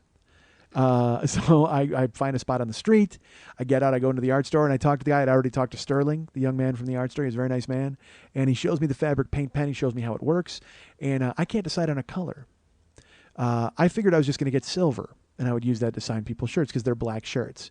But if we wind up doing shirts in other cities, I don't know if they're going to be different colors. So I start to panic a little bit. And then I think, well, wait a minute. The design has some blue in it. It has some red in it. Maybe I get a blue pen. Maybe that'll look better. Or maybe, and I go, and he tells me, he goes, well, colors will come up on the black shirt. I go, you sure? He goes, yeah, absolutely. And he shows me on a black apron. He writes in blue. And I go, oh, well, you know what? I'll take a blue pen. And you know what? Better give me a silver pen just in case. And, well, there's some red in it. Give me a red pen. You got a red? I'll take a red. All right, so I got blue, I got red, I got silver. White. Give me a white one just in case, man. White might look good on a black shirt. I'll take a white. You got a white? Yeah? How about a gold? You got a gold? Does these come in a pack? No? All right, I'll just keep buying them individually then. All right, so we got a gold, we got a white, we got a blue, we got a red, we got a silver. You know what's funny? I like green. Green's my favorite color, and I would prefer to sign everything in green if I could. I used to have a special green pen. Sterling, you don't care about that. Why am I telling you? Go ahead and give me the green pen, too. Why not? I'll buy 6. I'll buy 6 fabric paint pens for the person who wants an autograph. One person. So I'm going to write each letter in a different color. What the fuck? Idiot.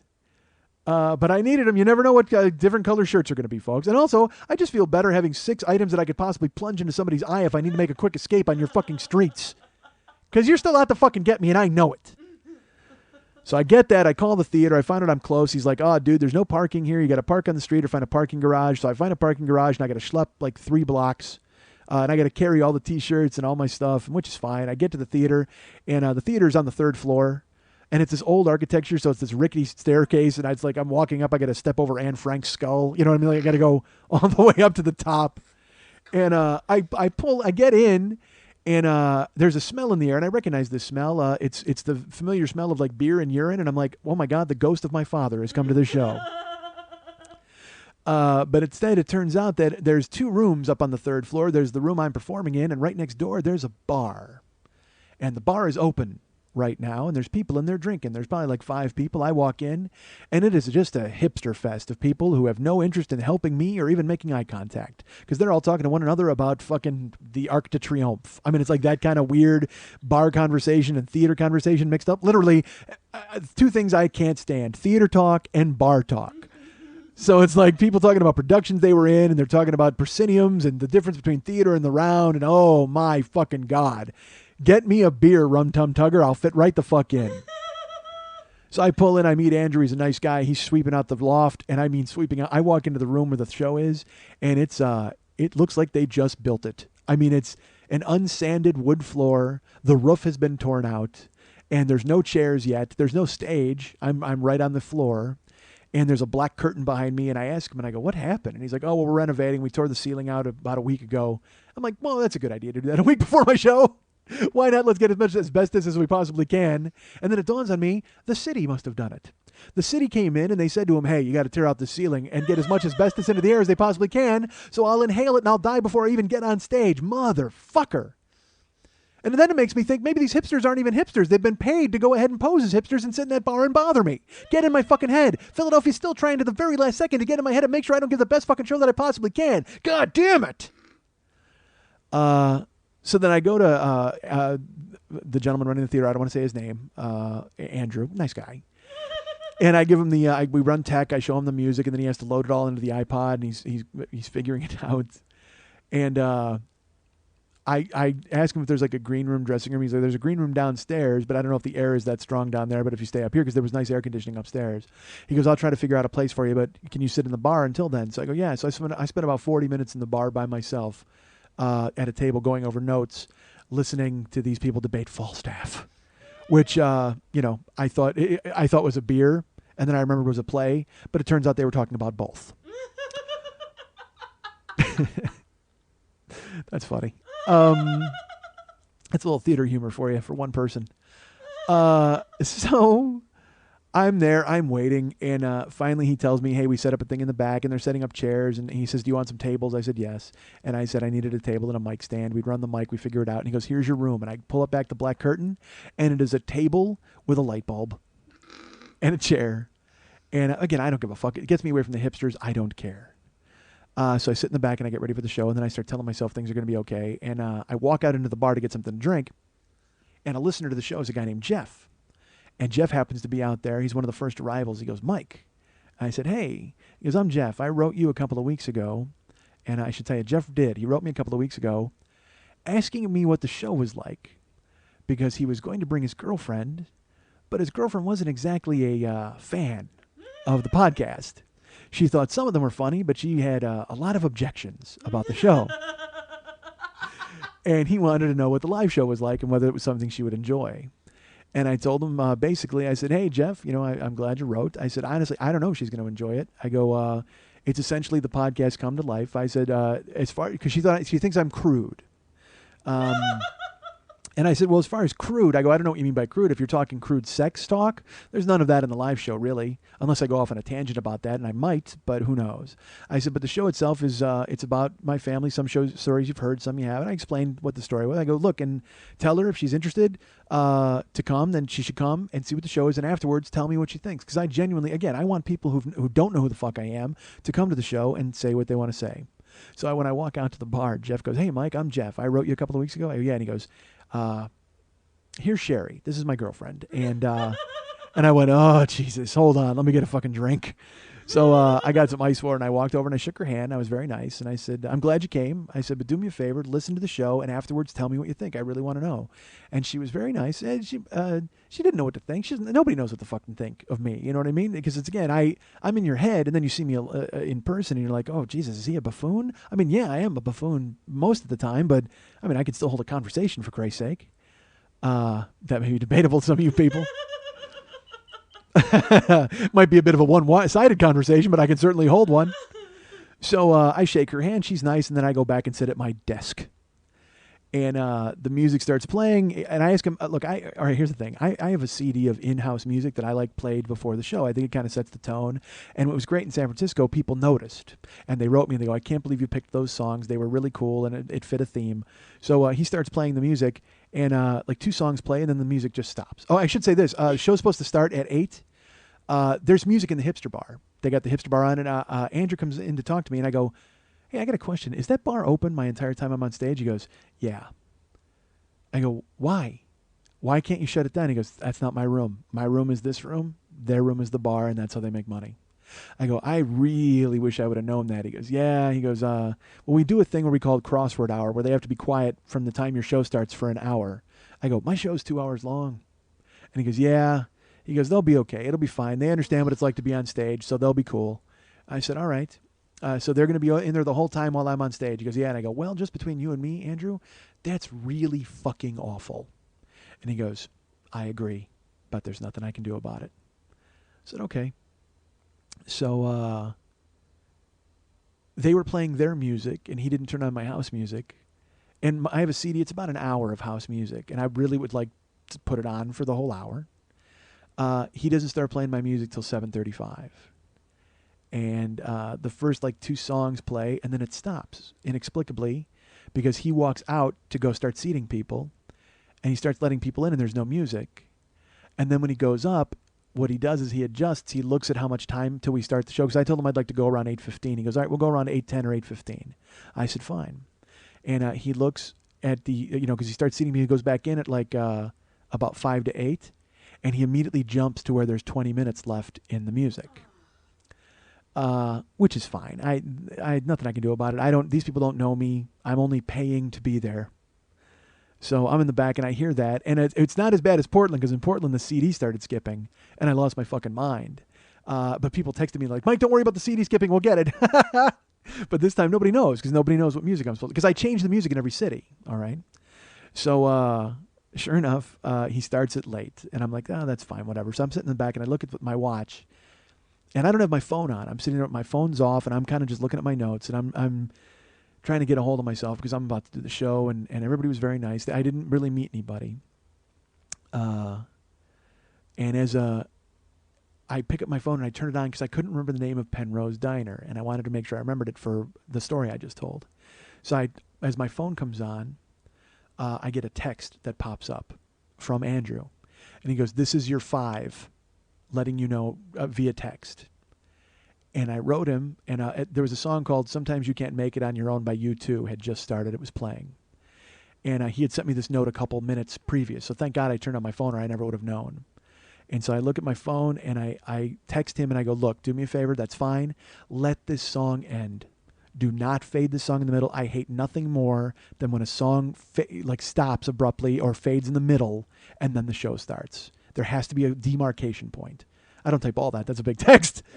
But I basically tell him, don't let this song go to the end, and then we'll start. And then I find the name of the diner. I turn my phone off. I put it away, and I stand up. I get my shirt on. I'm ready.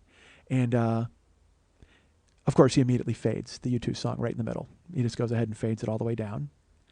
And then he starts the first song of my show with no volume. So because he faded U2 and hit play and then faded up rather than... look, I'll just tell you this because it's not going to happen anymore. I've been coming on the stage in every city to the song Night Train by Guns N' Roses, and nobody cares but me. And I'll tell you why I do it. Because at one show, I think in year 2, I was talking about Guns N' Roses, and I mentioned Night Train, and I said, you know what? That's the song I want playing in my head if I'm ever going to do something stupid. I want that song playing if I'm going to be in a fight. Anytime I'm going to do something dumb, I want to hear the cowbell, and all shit is going to fucking happen. All chaos is going to break loose. So I thought it would be funny to open my show with that. And my opening line was going to be, when I wrote the show, I actually said on my show once that what I just told you, that if anything's stupid, I can't think of anything more stupid than doing this show.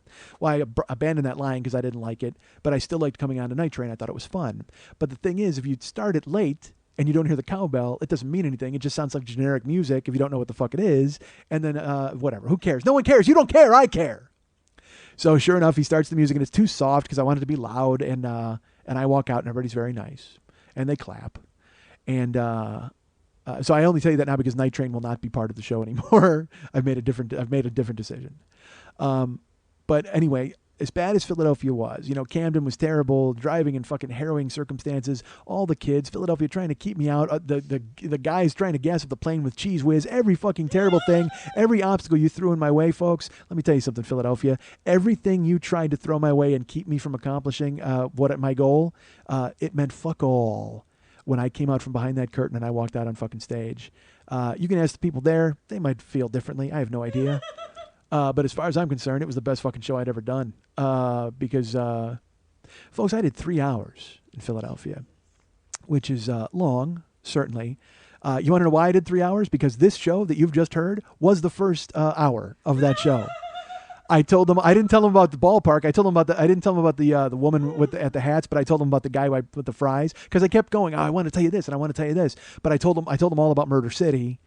And about the guys trying to get in the car. I told that story, and I looked at my watch. That was how I opened. I looked at my watch. I was 55 minutes into the show. Which again, I recognize that I can't do that. I shouldn't do that. I'm not supposed to do that. But it allows me to be. And then I spend 5 minutes telling people why I did it and how it loosens me up. I'm an idiot. All right. Look at your iPod now. I think it doesn't even have numbers. It just says idiot at this point. It doesn't even have a time. It just says idiot. So I went out on stage, man, and I got to tell you, look, I have to thank, because it was my birthday. All right, it was my 44th birthday, and this idea was not my own. It was David L. Williams and Bucky Sinister, and these are people who stepped forward and decided that I should do something like this and did everything they could to make sure that I did it. And man, I went to Philadelphia, and it came to fruition. It was the best. It was the greatest, and I met so many cool people. Frances came in from Virginia. That was fantastic. I met her. I met, Paul, South Philly Paul was there, and Chris, and of course, like I said, Jeff and Sherry were there, and man, Sarah came out. That was really fun.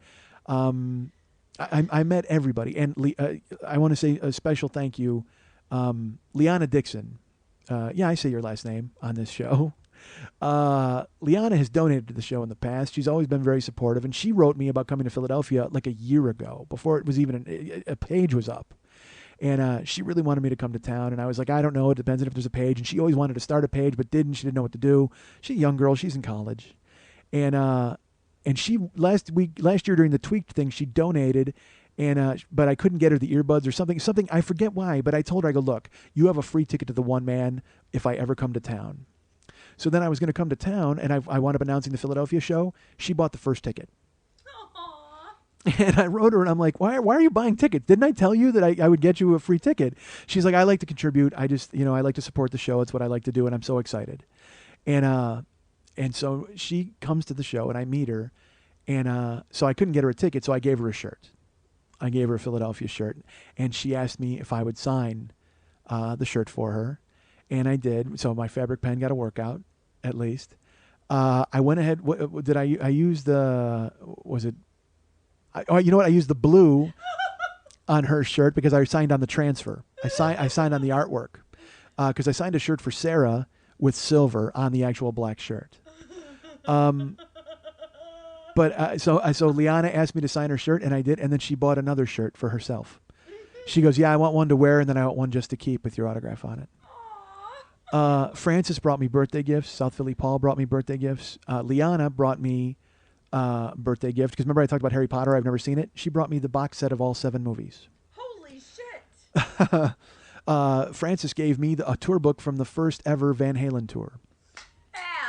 It was amazing. And Liana baked 16 peanut butter and jelly cupcakes. Oh my God. For my birthday. It was unbelievable. I mean, everybody was so nice. Danny came, and he had asked to tape the show, and I had to politely decline because I can't have it taped again. I don't know if you had enough tape to tape me, for Christ's sake, 3 hours. But then Danny took photos of everybody. he brought a professional camera. Everybody was doing cell phone photos. Chris and a lot of other people. I met a guy named Mark.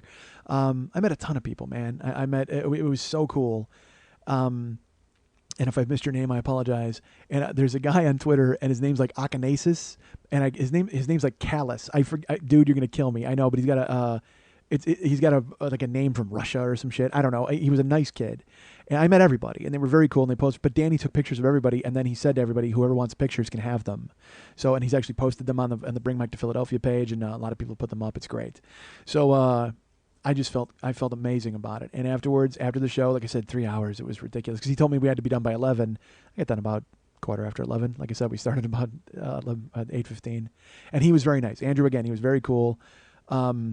I wanted to kill the hipsters because at one point there's a story where things get a little intense, and they were laughing and enjoying themselves in the bar, and I could hear it, and it kind of monkeyed with my head a little bit where I thought I wasn't doing the story right. But in reality, the crowd is into it. It's just the people in the other room have no fucking idea what's going on. But again, I'm stupid, so I immediately think they're laughing at me, and that my head goes in a million different directions, which is why I try to book theaters instead of bars. So, or at least, I don't mind booking a bar if it's got a door. They had a curtain. You know what I mean? So whatever the fuck, who cares? I'm an idiot. I'm a baby.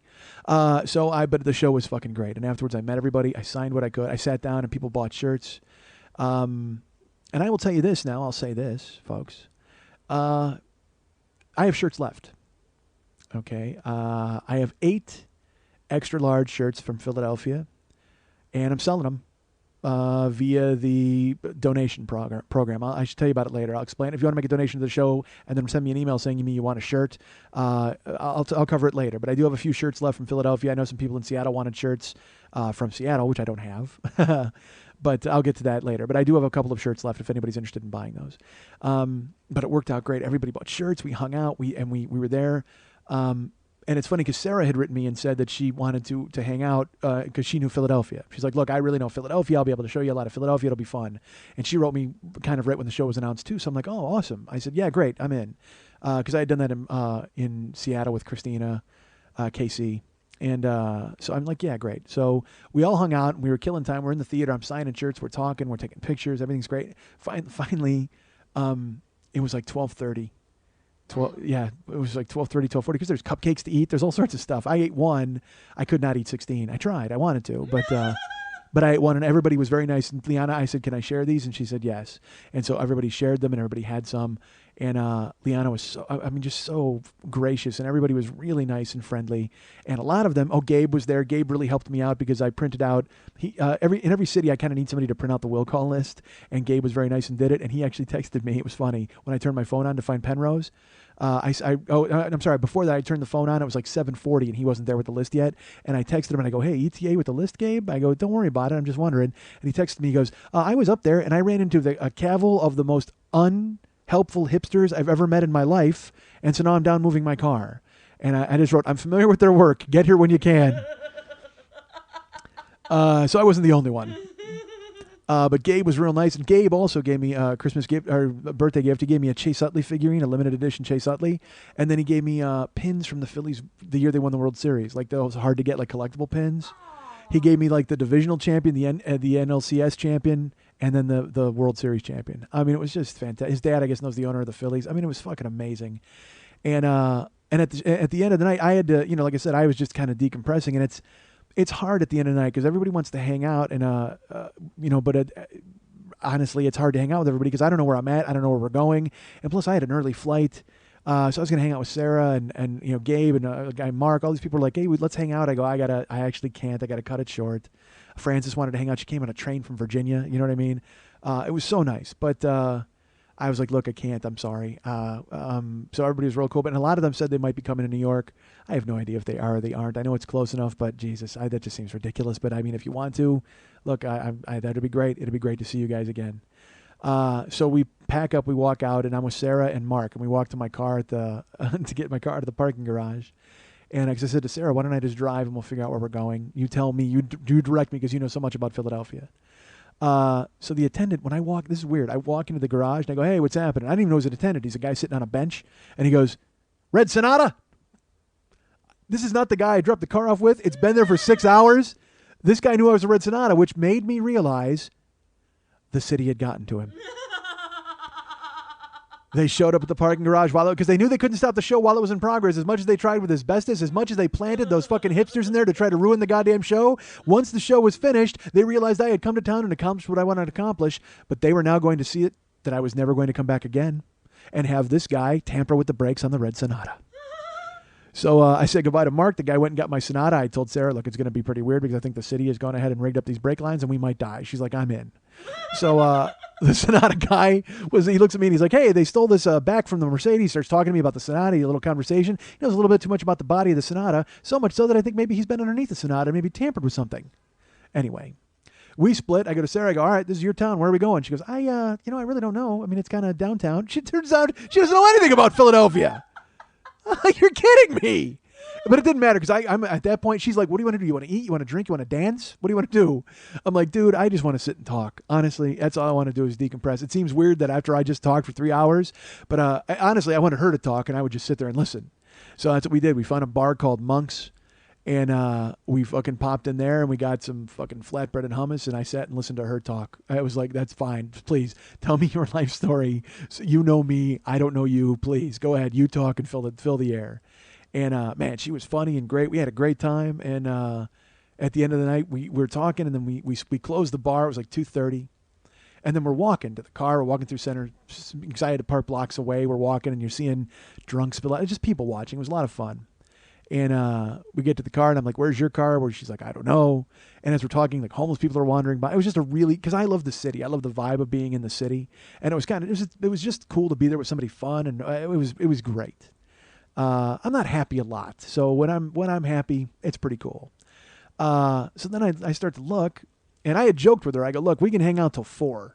I go, but then I got a flight at 6. So I look at the clock. We're talking. I didn't even notice. It's 3:45. And I'm like, I got to get you to your car. And she's like, I can't believe I'm still up. She goes, normally I'm in bed at 9. I'm like, all right. And so I took her and said goodbye to her. She was real nice. And I split. And now I've got to get out of Philadelphia and get back to my hotel. My flight is at 5:55. Okay. So it's 10 to 4. And I start driving. And I put in my phone the address of where I'm at to where my hotel is. And it says I'm 13 and a half miles away. So I hit route, and it takes me up to Broad Street, and I'm on Broad Street, and I get every red light. I mean, I'm getting there's no traffic at all. I'm getting every red light, trying to find the 95. I'm looking, I'm stopping, I'm moving. It's 4:05. It's 10 after 4. I'm not even out of Philadelphia yet. So finally I get to the 95, right by the ballpark, right by Citizens Bank, and I floor it. I'm hauling ass on the 95. I got to gas up the rental car. I got to get to my room, but the good news is I packed. Oh, wait, I didn't pack. I pre-packed. I still got to pack. So I'm fucking hustling. I stop at the gas station right by the airport. I call Karen. I go, hey, look, I'm about to get on the plane. I gas up the rental car. I go to the hotel, and I illegally park. I run upstairs. I just start throwing shit in the bag. I don't care. I'm making it happen. I'm gathering everything up. I change clothes because I'm still fucking in my sweaty clothes from the show, and I'm not going to shower for the ride home. I'm just going to sleep. And now it's like 4:20. It's 4:25, but the good news is I'm very close to the airport. So I'm getting the luggage all squared away, and I'm finally going. I go to check out. I check out with the woman. She says she has to look for incidentals. I go, look, I didn't do anything. She goes, I need to make sure, sir. She goes in and looks at my name. What's your name? Can I see your ID? And I realize she's going to make me miss this flight. You know why? Because they couldn't prevent me from coming into Philadelphia. And I can check out any time I like, but now I can never fucking leave. There's plenty of room at the Hotel Philadelphia. So they're gonna keep me there. Now they're gonna beat me to death or make me stay there in forever. Now one of us. So she's making me go through these fucking hoops. My car's running. I'm freaking out. And finally at 4:30, she's like, okay, go ahead. I run outside. I move. I make turns. There's lights. There's construction. I move. I finally get to Budget Rent a Car. It's 10 to 5. I pull in, and the flight's in an hour. And I'm like, oh, it's fine. We're right by the airport. It's no problem. I pull in a Budget. I get out of the Sonata. I grab my stuff. I go to the front, and I'm waiting. There's 3 other people waiting with a ton of luggage. And I grab my phone. I'm looking through it, and I take my security code off my phone because I'm going to listen to music on the plane. So I put my phone in my pocket, and it gets to be 5 o'clock. And the guy comes out. They're not even open. He pries open like the Budget doors. He goes, hey, folks, how you doing? I go, dude, where's the shuttle? He goes, oh, well, our shuttles don't run till 5.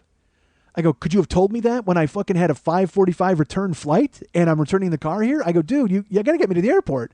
He go, and these other people, yeah, we're late. We've got to go. He goes, well, the buses don't start running until 5, so he should be here any minute. 10 after 5, the guy comes out and goes, you know what? I'll just put you in a van. We'll get you to the airport now. So we have to get into a van and we have to load our own shit, which is fine. I don't give a fuck. I don't need this guy. I start putting my stuff in the van and I get in the rental car van. I'm in the shotgun and these people are in the back. They go, take him to where he's going because he's got, his flight's in like a half an hour. So sure enough, I'm in the van. We're driving. We get to ATA. I deplane. I deplane.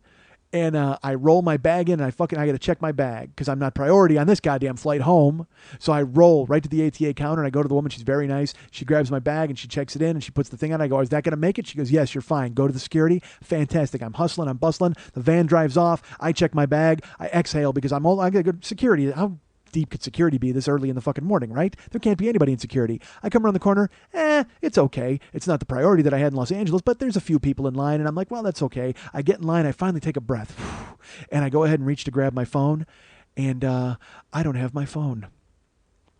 My phone's not in my pocket, and my flight is in 25 minutes. I can't go to the ticket counter and see if they got it. I can't go to budget. There's nothing I can do. I have no time. All I can do is go forward. It's like if you had your best friend with you and you were running from a bear and your friend fell. And you looked back and you're like, I want to save my best friend, but Jesus, if I go back, it's going to be curtains for me too. I'll always remember you, friend. And I run off into the distance. And that's all I do because I'll tell you what, the math in your head, when in my head I go, oh man, wait a minute. Not only do I not have my iPhone, that's where all my music is. How the fuck am I going to fly with no music? I can't fly with no, especially in coach now. First class, I could have gotten away with it because they have those wandering minstrels. But in coach, I just go ahead and stop those mariachis. They bust out a tune for me right there in first class. That's fine. I can live with that. But holy God, how the fuck am I going to get through coach listening to people talk? Oh my God. So I'm just miserable. I get through security. I fly through. I get to the plane. I'm the last guy. The guy goes, are you getting on this plane? I said, yes. He goes, you need to get on. It's 10 minutes. We're closing the door. I get on. Thankfully, nobody in the middle seat. I'm in the window. And I sit down and I exhale and I look at the woman. There's a woman with like tattoos and stuff on the aisle. And I look at her. I go, look, you don't care about this. She looks from her book with a face that says, she does not care about this. And I go, I know you don't care about this, but geez, I just lost my phone. I lost my iPhone. It's got all my music in it. I don't know what the fuck I'm going to do. This is horrible. And she goes, well, you can listen to the music in the headrest, in the armrest. And I'm like, oh, really? That's always terrible. It's always like there's a culture club channel. I mean, it's like I don't want to fucking listen to the radio stations picked out by the airlines. But I'm on ATA and I stick in my little headphones because I got no choice. I just to mute the noise. I look, oh, guess what ATA has, folks? Oh, XM radio. So I have XM radio in the air. That's pretty amazing. So I'm like, that's great. But it still doesn't mean that I didn't get my fucking phone. God damn, I'm furious. I'm furious that I lost my phone. So sure enough, I land in Atlanta. And I make a beeline for ATA customer service. And Tamika was very nice to me. She calls the Philadelphia ticket counter, the baggage counter. They don't have my phone. We call Philadelphia Budget. I get a fucking recording, of course. And nobody's seen or heard of my phone. I leave messages. That's fine. And I have to mosey through the airport. And it's like, dude, when you lose your phone, you are immediately transported. You may as well just hunt down a stegosaurus with a rock. And kill it and fucking eat it because you are so out of touch with everything. I'm looking, there's payphones, but they have this weird code that you've got to dial and it's going to get you, but it doesn't tell you how much it is per call. Like if you make a collect call, it just says make a collect call here, but it doesn't tell you how much it is. So I had to buy a fucking calling card. So I stopped and I asked this guy about a calling card. He's like, what? I go, do you guys have calling cards? Because it was all the audio stuff. He goes, let me check. So he opens this giant drawer and he's digging around in it. He's like, literally, and I see it's just this trip through technology time. Like he pulls out a small cell phone, like an iPhone, and then he pulls out a flip phone, like a Razr, and then a Motorola fucking phone, and then he pulls out like a rotary phone. He pulls out one of those big, like that looks like a half of a C giant cell phone with the screw-in antenna, and then he just pulls out like a telegraph. I mean, it's horrible. He's digging through the oldest technology in the world, and then he unearths. He blows the fucking dust off of it, and then some kids from the pool ran by and it stuck to them. I should tell you, you know what's funny? There were so many kids in the pool and so many kids in the hallway. I'm up in my room just before the show on Friday, and they're all swimming, and there's the pool is full of kids. It's this teeming mass of baseball humanity, and I took pictures of them from my window to prove. Look at all these kids in the pool. I took 5 pictures, and then I'm walking away, and it dawns on me, I'm like, first of all, who's not going to believe my story about all the kids in the pool? That doesn't make any sense. And second of all, I'm a 44-year-old man in boxer briefs taking pictures of 13-year-olds and their skivvies swimming around in the pool. Philadelphia's got every right in the world to arrest me at that point. Now I've given them something to pin on me. So Tamika can't help me. Nobody helps me. I walk around the airport. I find my flight. I go ahead and I'm in the Wi-Fi aisle.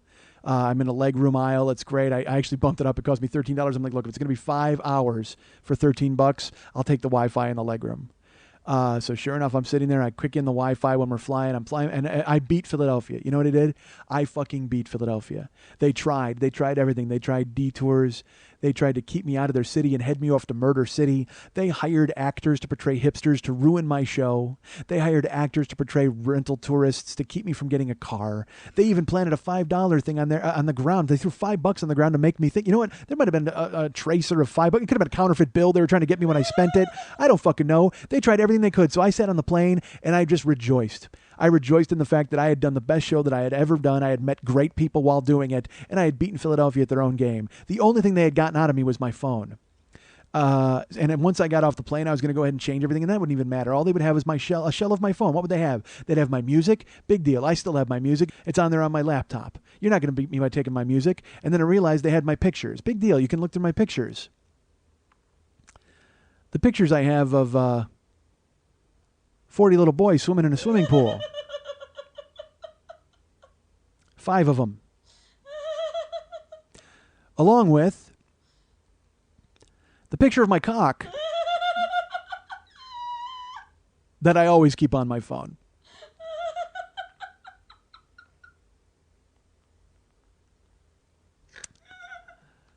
So,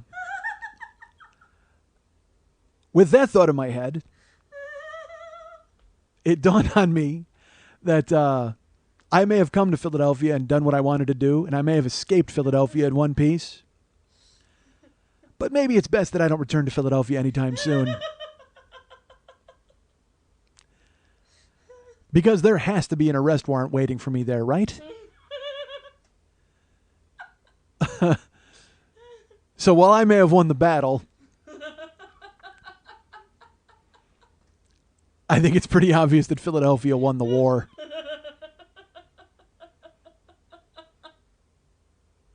You guys can get me at Mike@MikeSchmidtComedy.com. You can be my friend on Facebook.com/the40year-old-boy. Follow me at Twitter.com/the40year-old-boy. If you want to go ahead and be friends with Lily Von Stupp or David Hernandez, you can go to Facebook.com, Mike Schmidt, the 40-year-old-boy page, and find Mike Schmidt Inc. and be friends with them there. Or you can just go to Facebook.com/Lily Von Stupp. You can follow her on Twitter on 2 different accounts, Twitter.com/Lily Von Stupp or Twitter.com/MNTs. And if you'd like to write her a personal email and find out, if you have a theory about the static, go ahead and send her a theory about the static.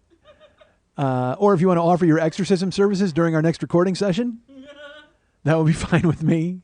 Go ahead and write her a note at lily@burlesque411.com. That's Lily, Lili, at burlesque411.com. Zazzle.com/40year-old-boy. Please buy all his stuff. Want to remind you folks about the Monday Night Teas every Monday night at the 3 clubs on Santa Monica and Vine. I'm wondering if I should speak louder to wake you up. I just looked at the numbers, folks, and grim. So remind you about the Monday Night Teas every Monday night at the 3 clubs on Santa Monica and Vine, 10 o'clock p.m. Lily Von Stupp is the producer of that show. Lily? Yes? Will you talk? What's going on?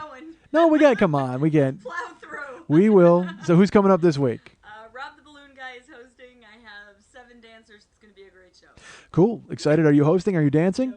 You're just there supervising? Business Lily is on the case? Business Lily is on with a grabbable ass. Go up and grab that ass. Remember, folks, the good things will happen to you if you grab the ass of Lily at The Burlesque Show. Remind you, folks, that, again, you can go to Facebook.com/The40-Year-Old-Boy and become my friend and put all sorts of updates. And go to the Philadelphia page and look at the pictures of the cool people who I met and came out to the show. I can't thank everybody enough for all their birthday gifts and coming out to the show. It was fantastic, and I really appreciate it.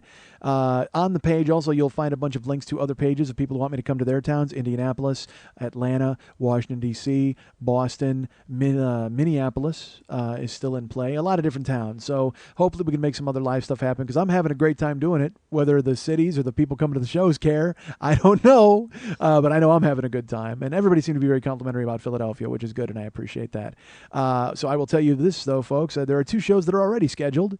I will be in New York at the Producers Theater in Hell's Kitchen, the Producers Club Crown Theater in Hell's Kitchen. That's Friday, August 12th. That's a week from tomorrow, because you're hearing this on Thursday. That's a week from tomorrow, Friday, August 12th. I believe that show's at 7:30. That's my guess. So come on out to that show. I don't know, 7:30, 8 o'clock. I'm not sure off the top of my head. Go to brownpapertickets.com. Look up Mike Schmidt, or look up The 40-Year-Old Boy, or look up Success Is Not an Option, and all of the information you could possibly need for the show in New York is there. And I appeal to you folks in New York to buy some tickets. That would be great. I'd appreciate it, because that was the most populated page I had, besides I think Portland. That was the most people who said that they were coming. And so far, it seems like most of those people are not coming. It would be really cool if they decided to change their mind and come on to the show. And like I said, people from Philadelphia said they might come too, which is nice. So whatever, whoever comes, I will do the best show I possibly can, and hopefully you will enjoy it, and we can all get out of there without getting stabbed. But that's August 12th, Friday, August 12th at the Producers Club Crown Theater. Tickets available at brownpapertickets.com. And also in Denver, Friday, September 16th, Denver's Dangerous Theater. You know what? I should tell you this, by the way, real quick before I get it. Well, we'll finish Denver. Denver's Dangerous Theater, Friday, September 16th. I should tell you this. I've sold more tickets for Denver than I have for New York. I sold almost as many tickets for Denver as I did for Seattle. Or no, not Seattle. Well, I've sold more for Denver than I did for Philadelphia, too. So, I mean, Denver looks good. I'm excited. Took a chance on Denver, and it was nice of them to step up. And I hope more people come. That'd be great. Again, it would be cool to play a packed house. I would love it. They're always smaller theaters. I try to book smaller theaters. So buy tickets for Denver, September 12th. That's a Friday at Denver's Dangerous Theater. And I will tell you this, folks. We're going to have T-shirts for Denver. I've decided, because Philadelphia seemed to go well. And we have T-shirts for New York as well. I will put them up on the website on Facebook.com/The40-Year-Old Boy. You will be able to see a picture of the New York shirts. And, oh, Christ, they're amazing. I'm telling you, they are so fucking cool. I am excited about them. Max outdid himself. So you will see a picture today on my Facebook.com/The40-Year-Old Boy page of the New York shirts. And as always, like I said, if there are any left over, I will sell them on the website, like I am doing with the Philadelphia shirts. I think I've got about 8 extra larges left. The shirts are $25 because they were $20 at the show, but I've got to pay for shipping or whatever I've got to pay to get them to you guys. If you're in Canada, that might be rough. I don't know what international shipping is. This is my first go ahead with this. So what you can do, if you want a shirt, donate $25 or more to the show, and then write me an email telling me that you want a shirt and give me your address, and then I will ship it to you. Cool? So if you donate $25 or more to the show, and then you've got to write me a separate email telling me you want a shirt. Your donation applies toward the shirt. And then give me your address so I can ship it to you, and we'll get it out to you right away. But again, I've only got 8 left for Philadelphia, and we'll do the same thing for New York and Denver if there are any left from those shows. And, we're looking into other shows and looking at other shirts, so hopefully that'll be the case, and everybody will be excited. If you go to MikeSchmidtComedy.com on the Joe Business page, remember the tweakedaudio.com/40 goes ahead and sponsors the show. You can click through to their link and get the cock ring watch. You can go ahead and purchase earbuds that they have. Fascinating, amazing products that they have. Go ahead and pick them up. Many different colors, all sorts of brands. That's a lie. They only have the Tweak brand. What if they had different brands? That'd be really stupid of what they're trying to accomplish. So go to MikeSchmidtComedy.com, go to the Joe Business page, click on tweakedaudio.com/40, click on Zazzle.com to go to the Zazzle store for mugs and mouse pads. And you can also click on downloads and purchase downloads. Past seasons of the show, year 1, year 2, and year 3 are available separately or together as the Lord of the Schmidt set. That's $60, and that includes the Fellowship of the Schmidt, Return to the Schmitties, and the 2 Schmitties. Return to the Schmitty and the 2 Schmitties. So go ahead and get the Lord of the Schmidt set. And if you just want to donate to the show, as I've mentioned, if you donate $25 and up and send me an email, we'll get you a shirt. But if you just want to donate a one-time donation, or you want to subscribe to the show at MikeSchmidtComedy.com in the upper left-hand corner, you can go ahead and click on the little Schmitty and click a donation option. You can subscribe $2 a month, $5 a month, $10 a month, or you can go ahead and fire off a one-time donation, and that would be great. I'd certainly appreciate it, and I will go ahead and mention you on the show. Anybody who donates gets mentioned on the show.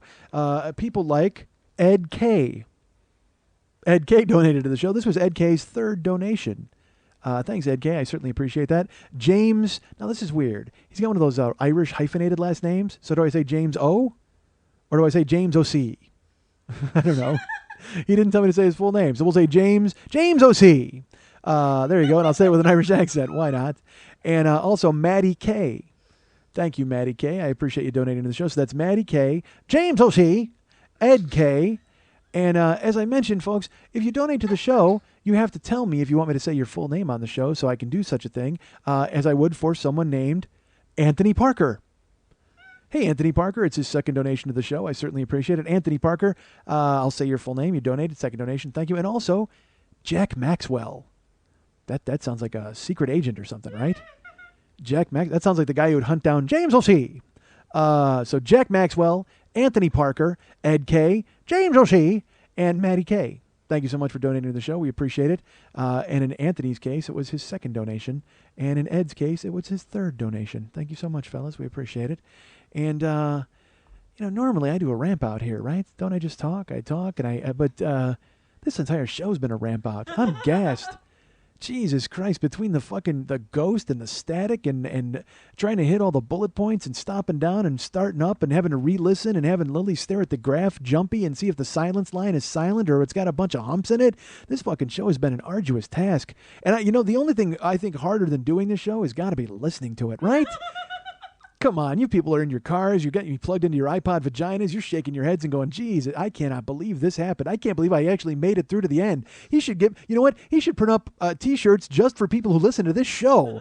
That's what he needs to do. He needs to have special merch as a badge of honor for the people who actually listen to this fucking show and send it off to us for free. On him. Because you know what? We devoted all of our time to go ahead and listen to this. And what was the payoff? His cock on a phone again? Jesus Christ. How many times do we have to hear about your cock on your phone? Well, I got news for you. Depending on who picked up the phone in Philadelphia, you're going to hear a lot more of it in the coming days. I can't wait till that makes the news out there in fucking Pennsylvania. Someone goes ahead and says, hey, we found this phone, pictures of 5 little boys and a fucking cock. Oh my God, that's going to be horrendous. Oh, and look, car accident photos. It looks like this guy may have been in some sort of car accident at a point. Oh, Jesus. When you lose your life, you don't realize how stupid your life is until somebody else picks it up and thumbs through it. When they start scrolling through it and go, car accident, head wound, sushi. This guy likes sushi. He actually takes pictures of it. Little boy, cocks. Oh, call the cops. This guy needs to be fucking locked up immediately.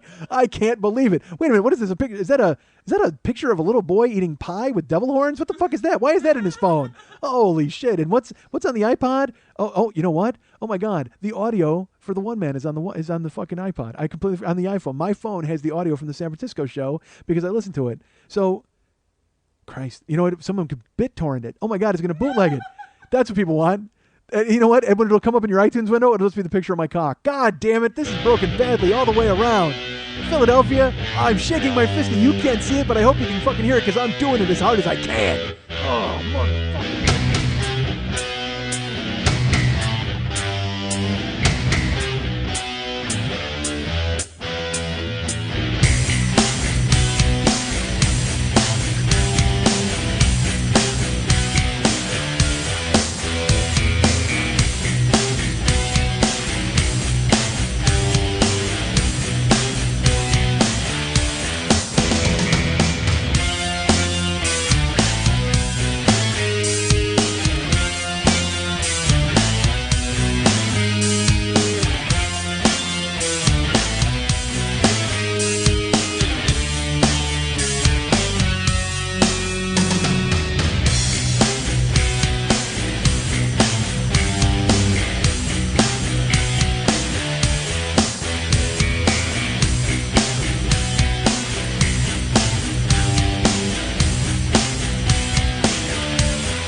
I am just stupid enough to think that when people listen to me and they listen to the show, they should take my honesty and go, oh, wow, how refreshing his unvarnished honesty is.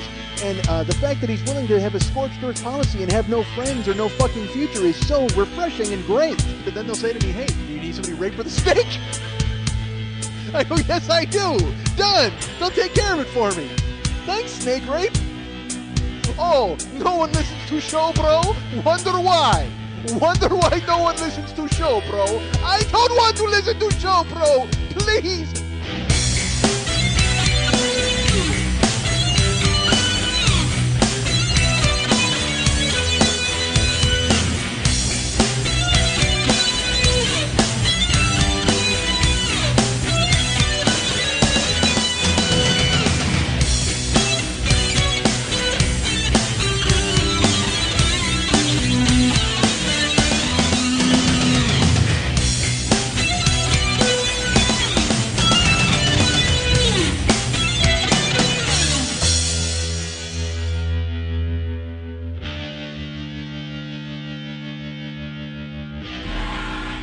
Snake Grave, do it, do it, do it, do it, do it.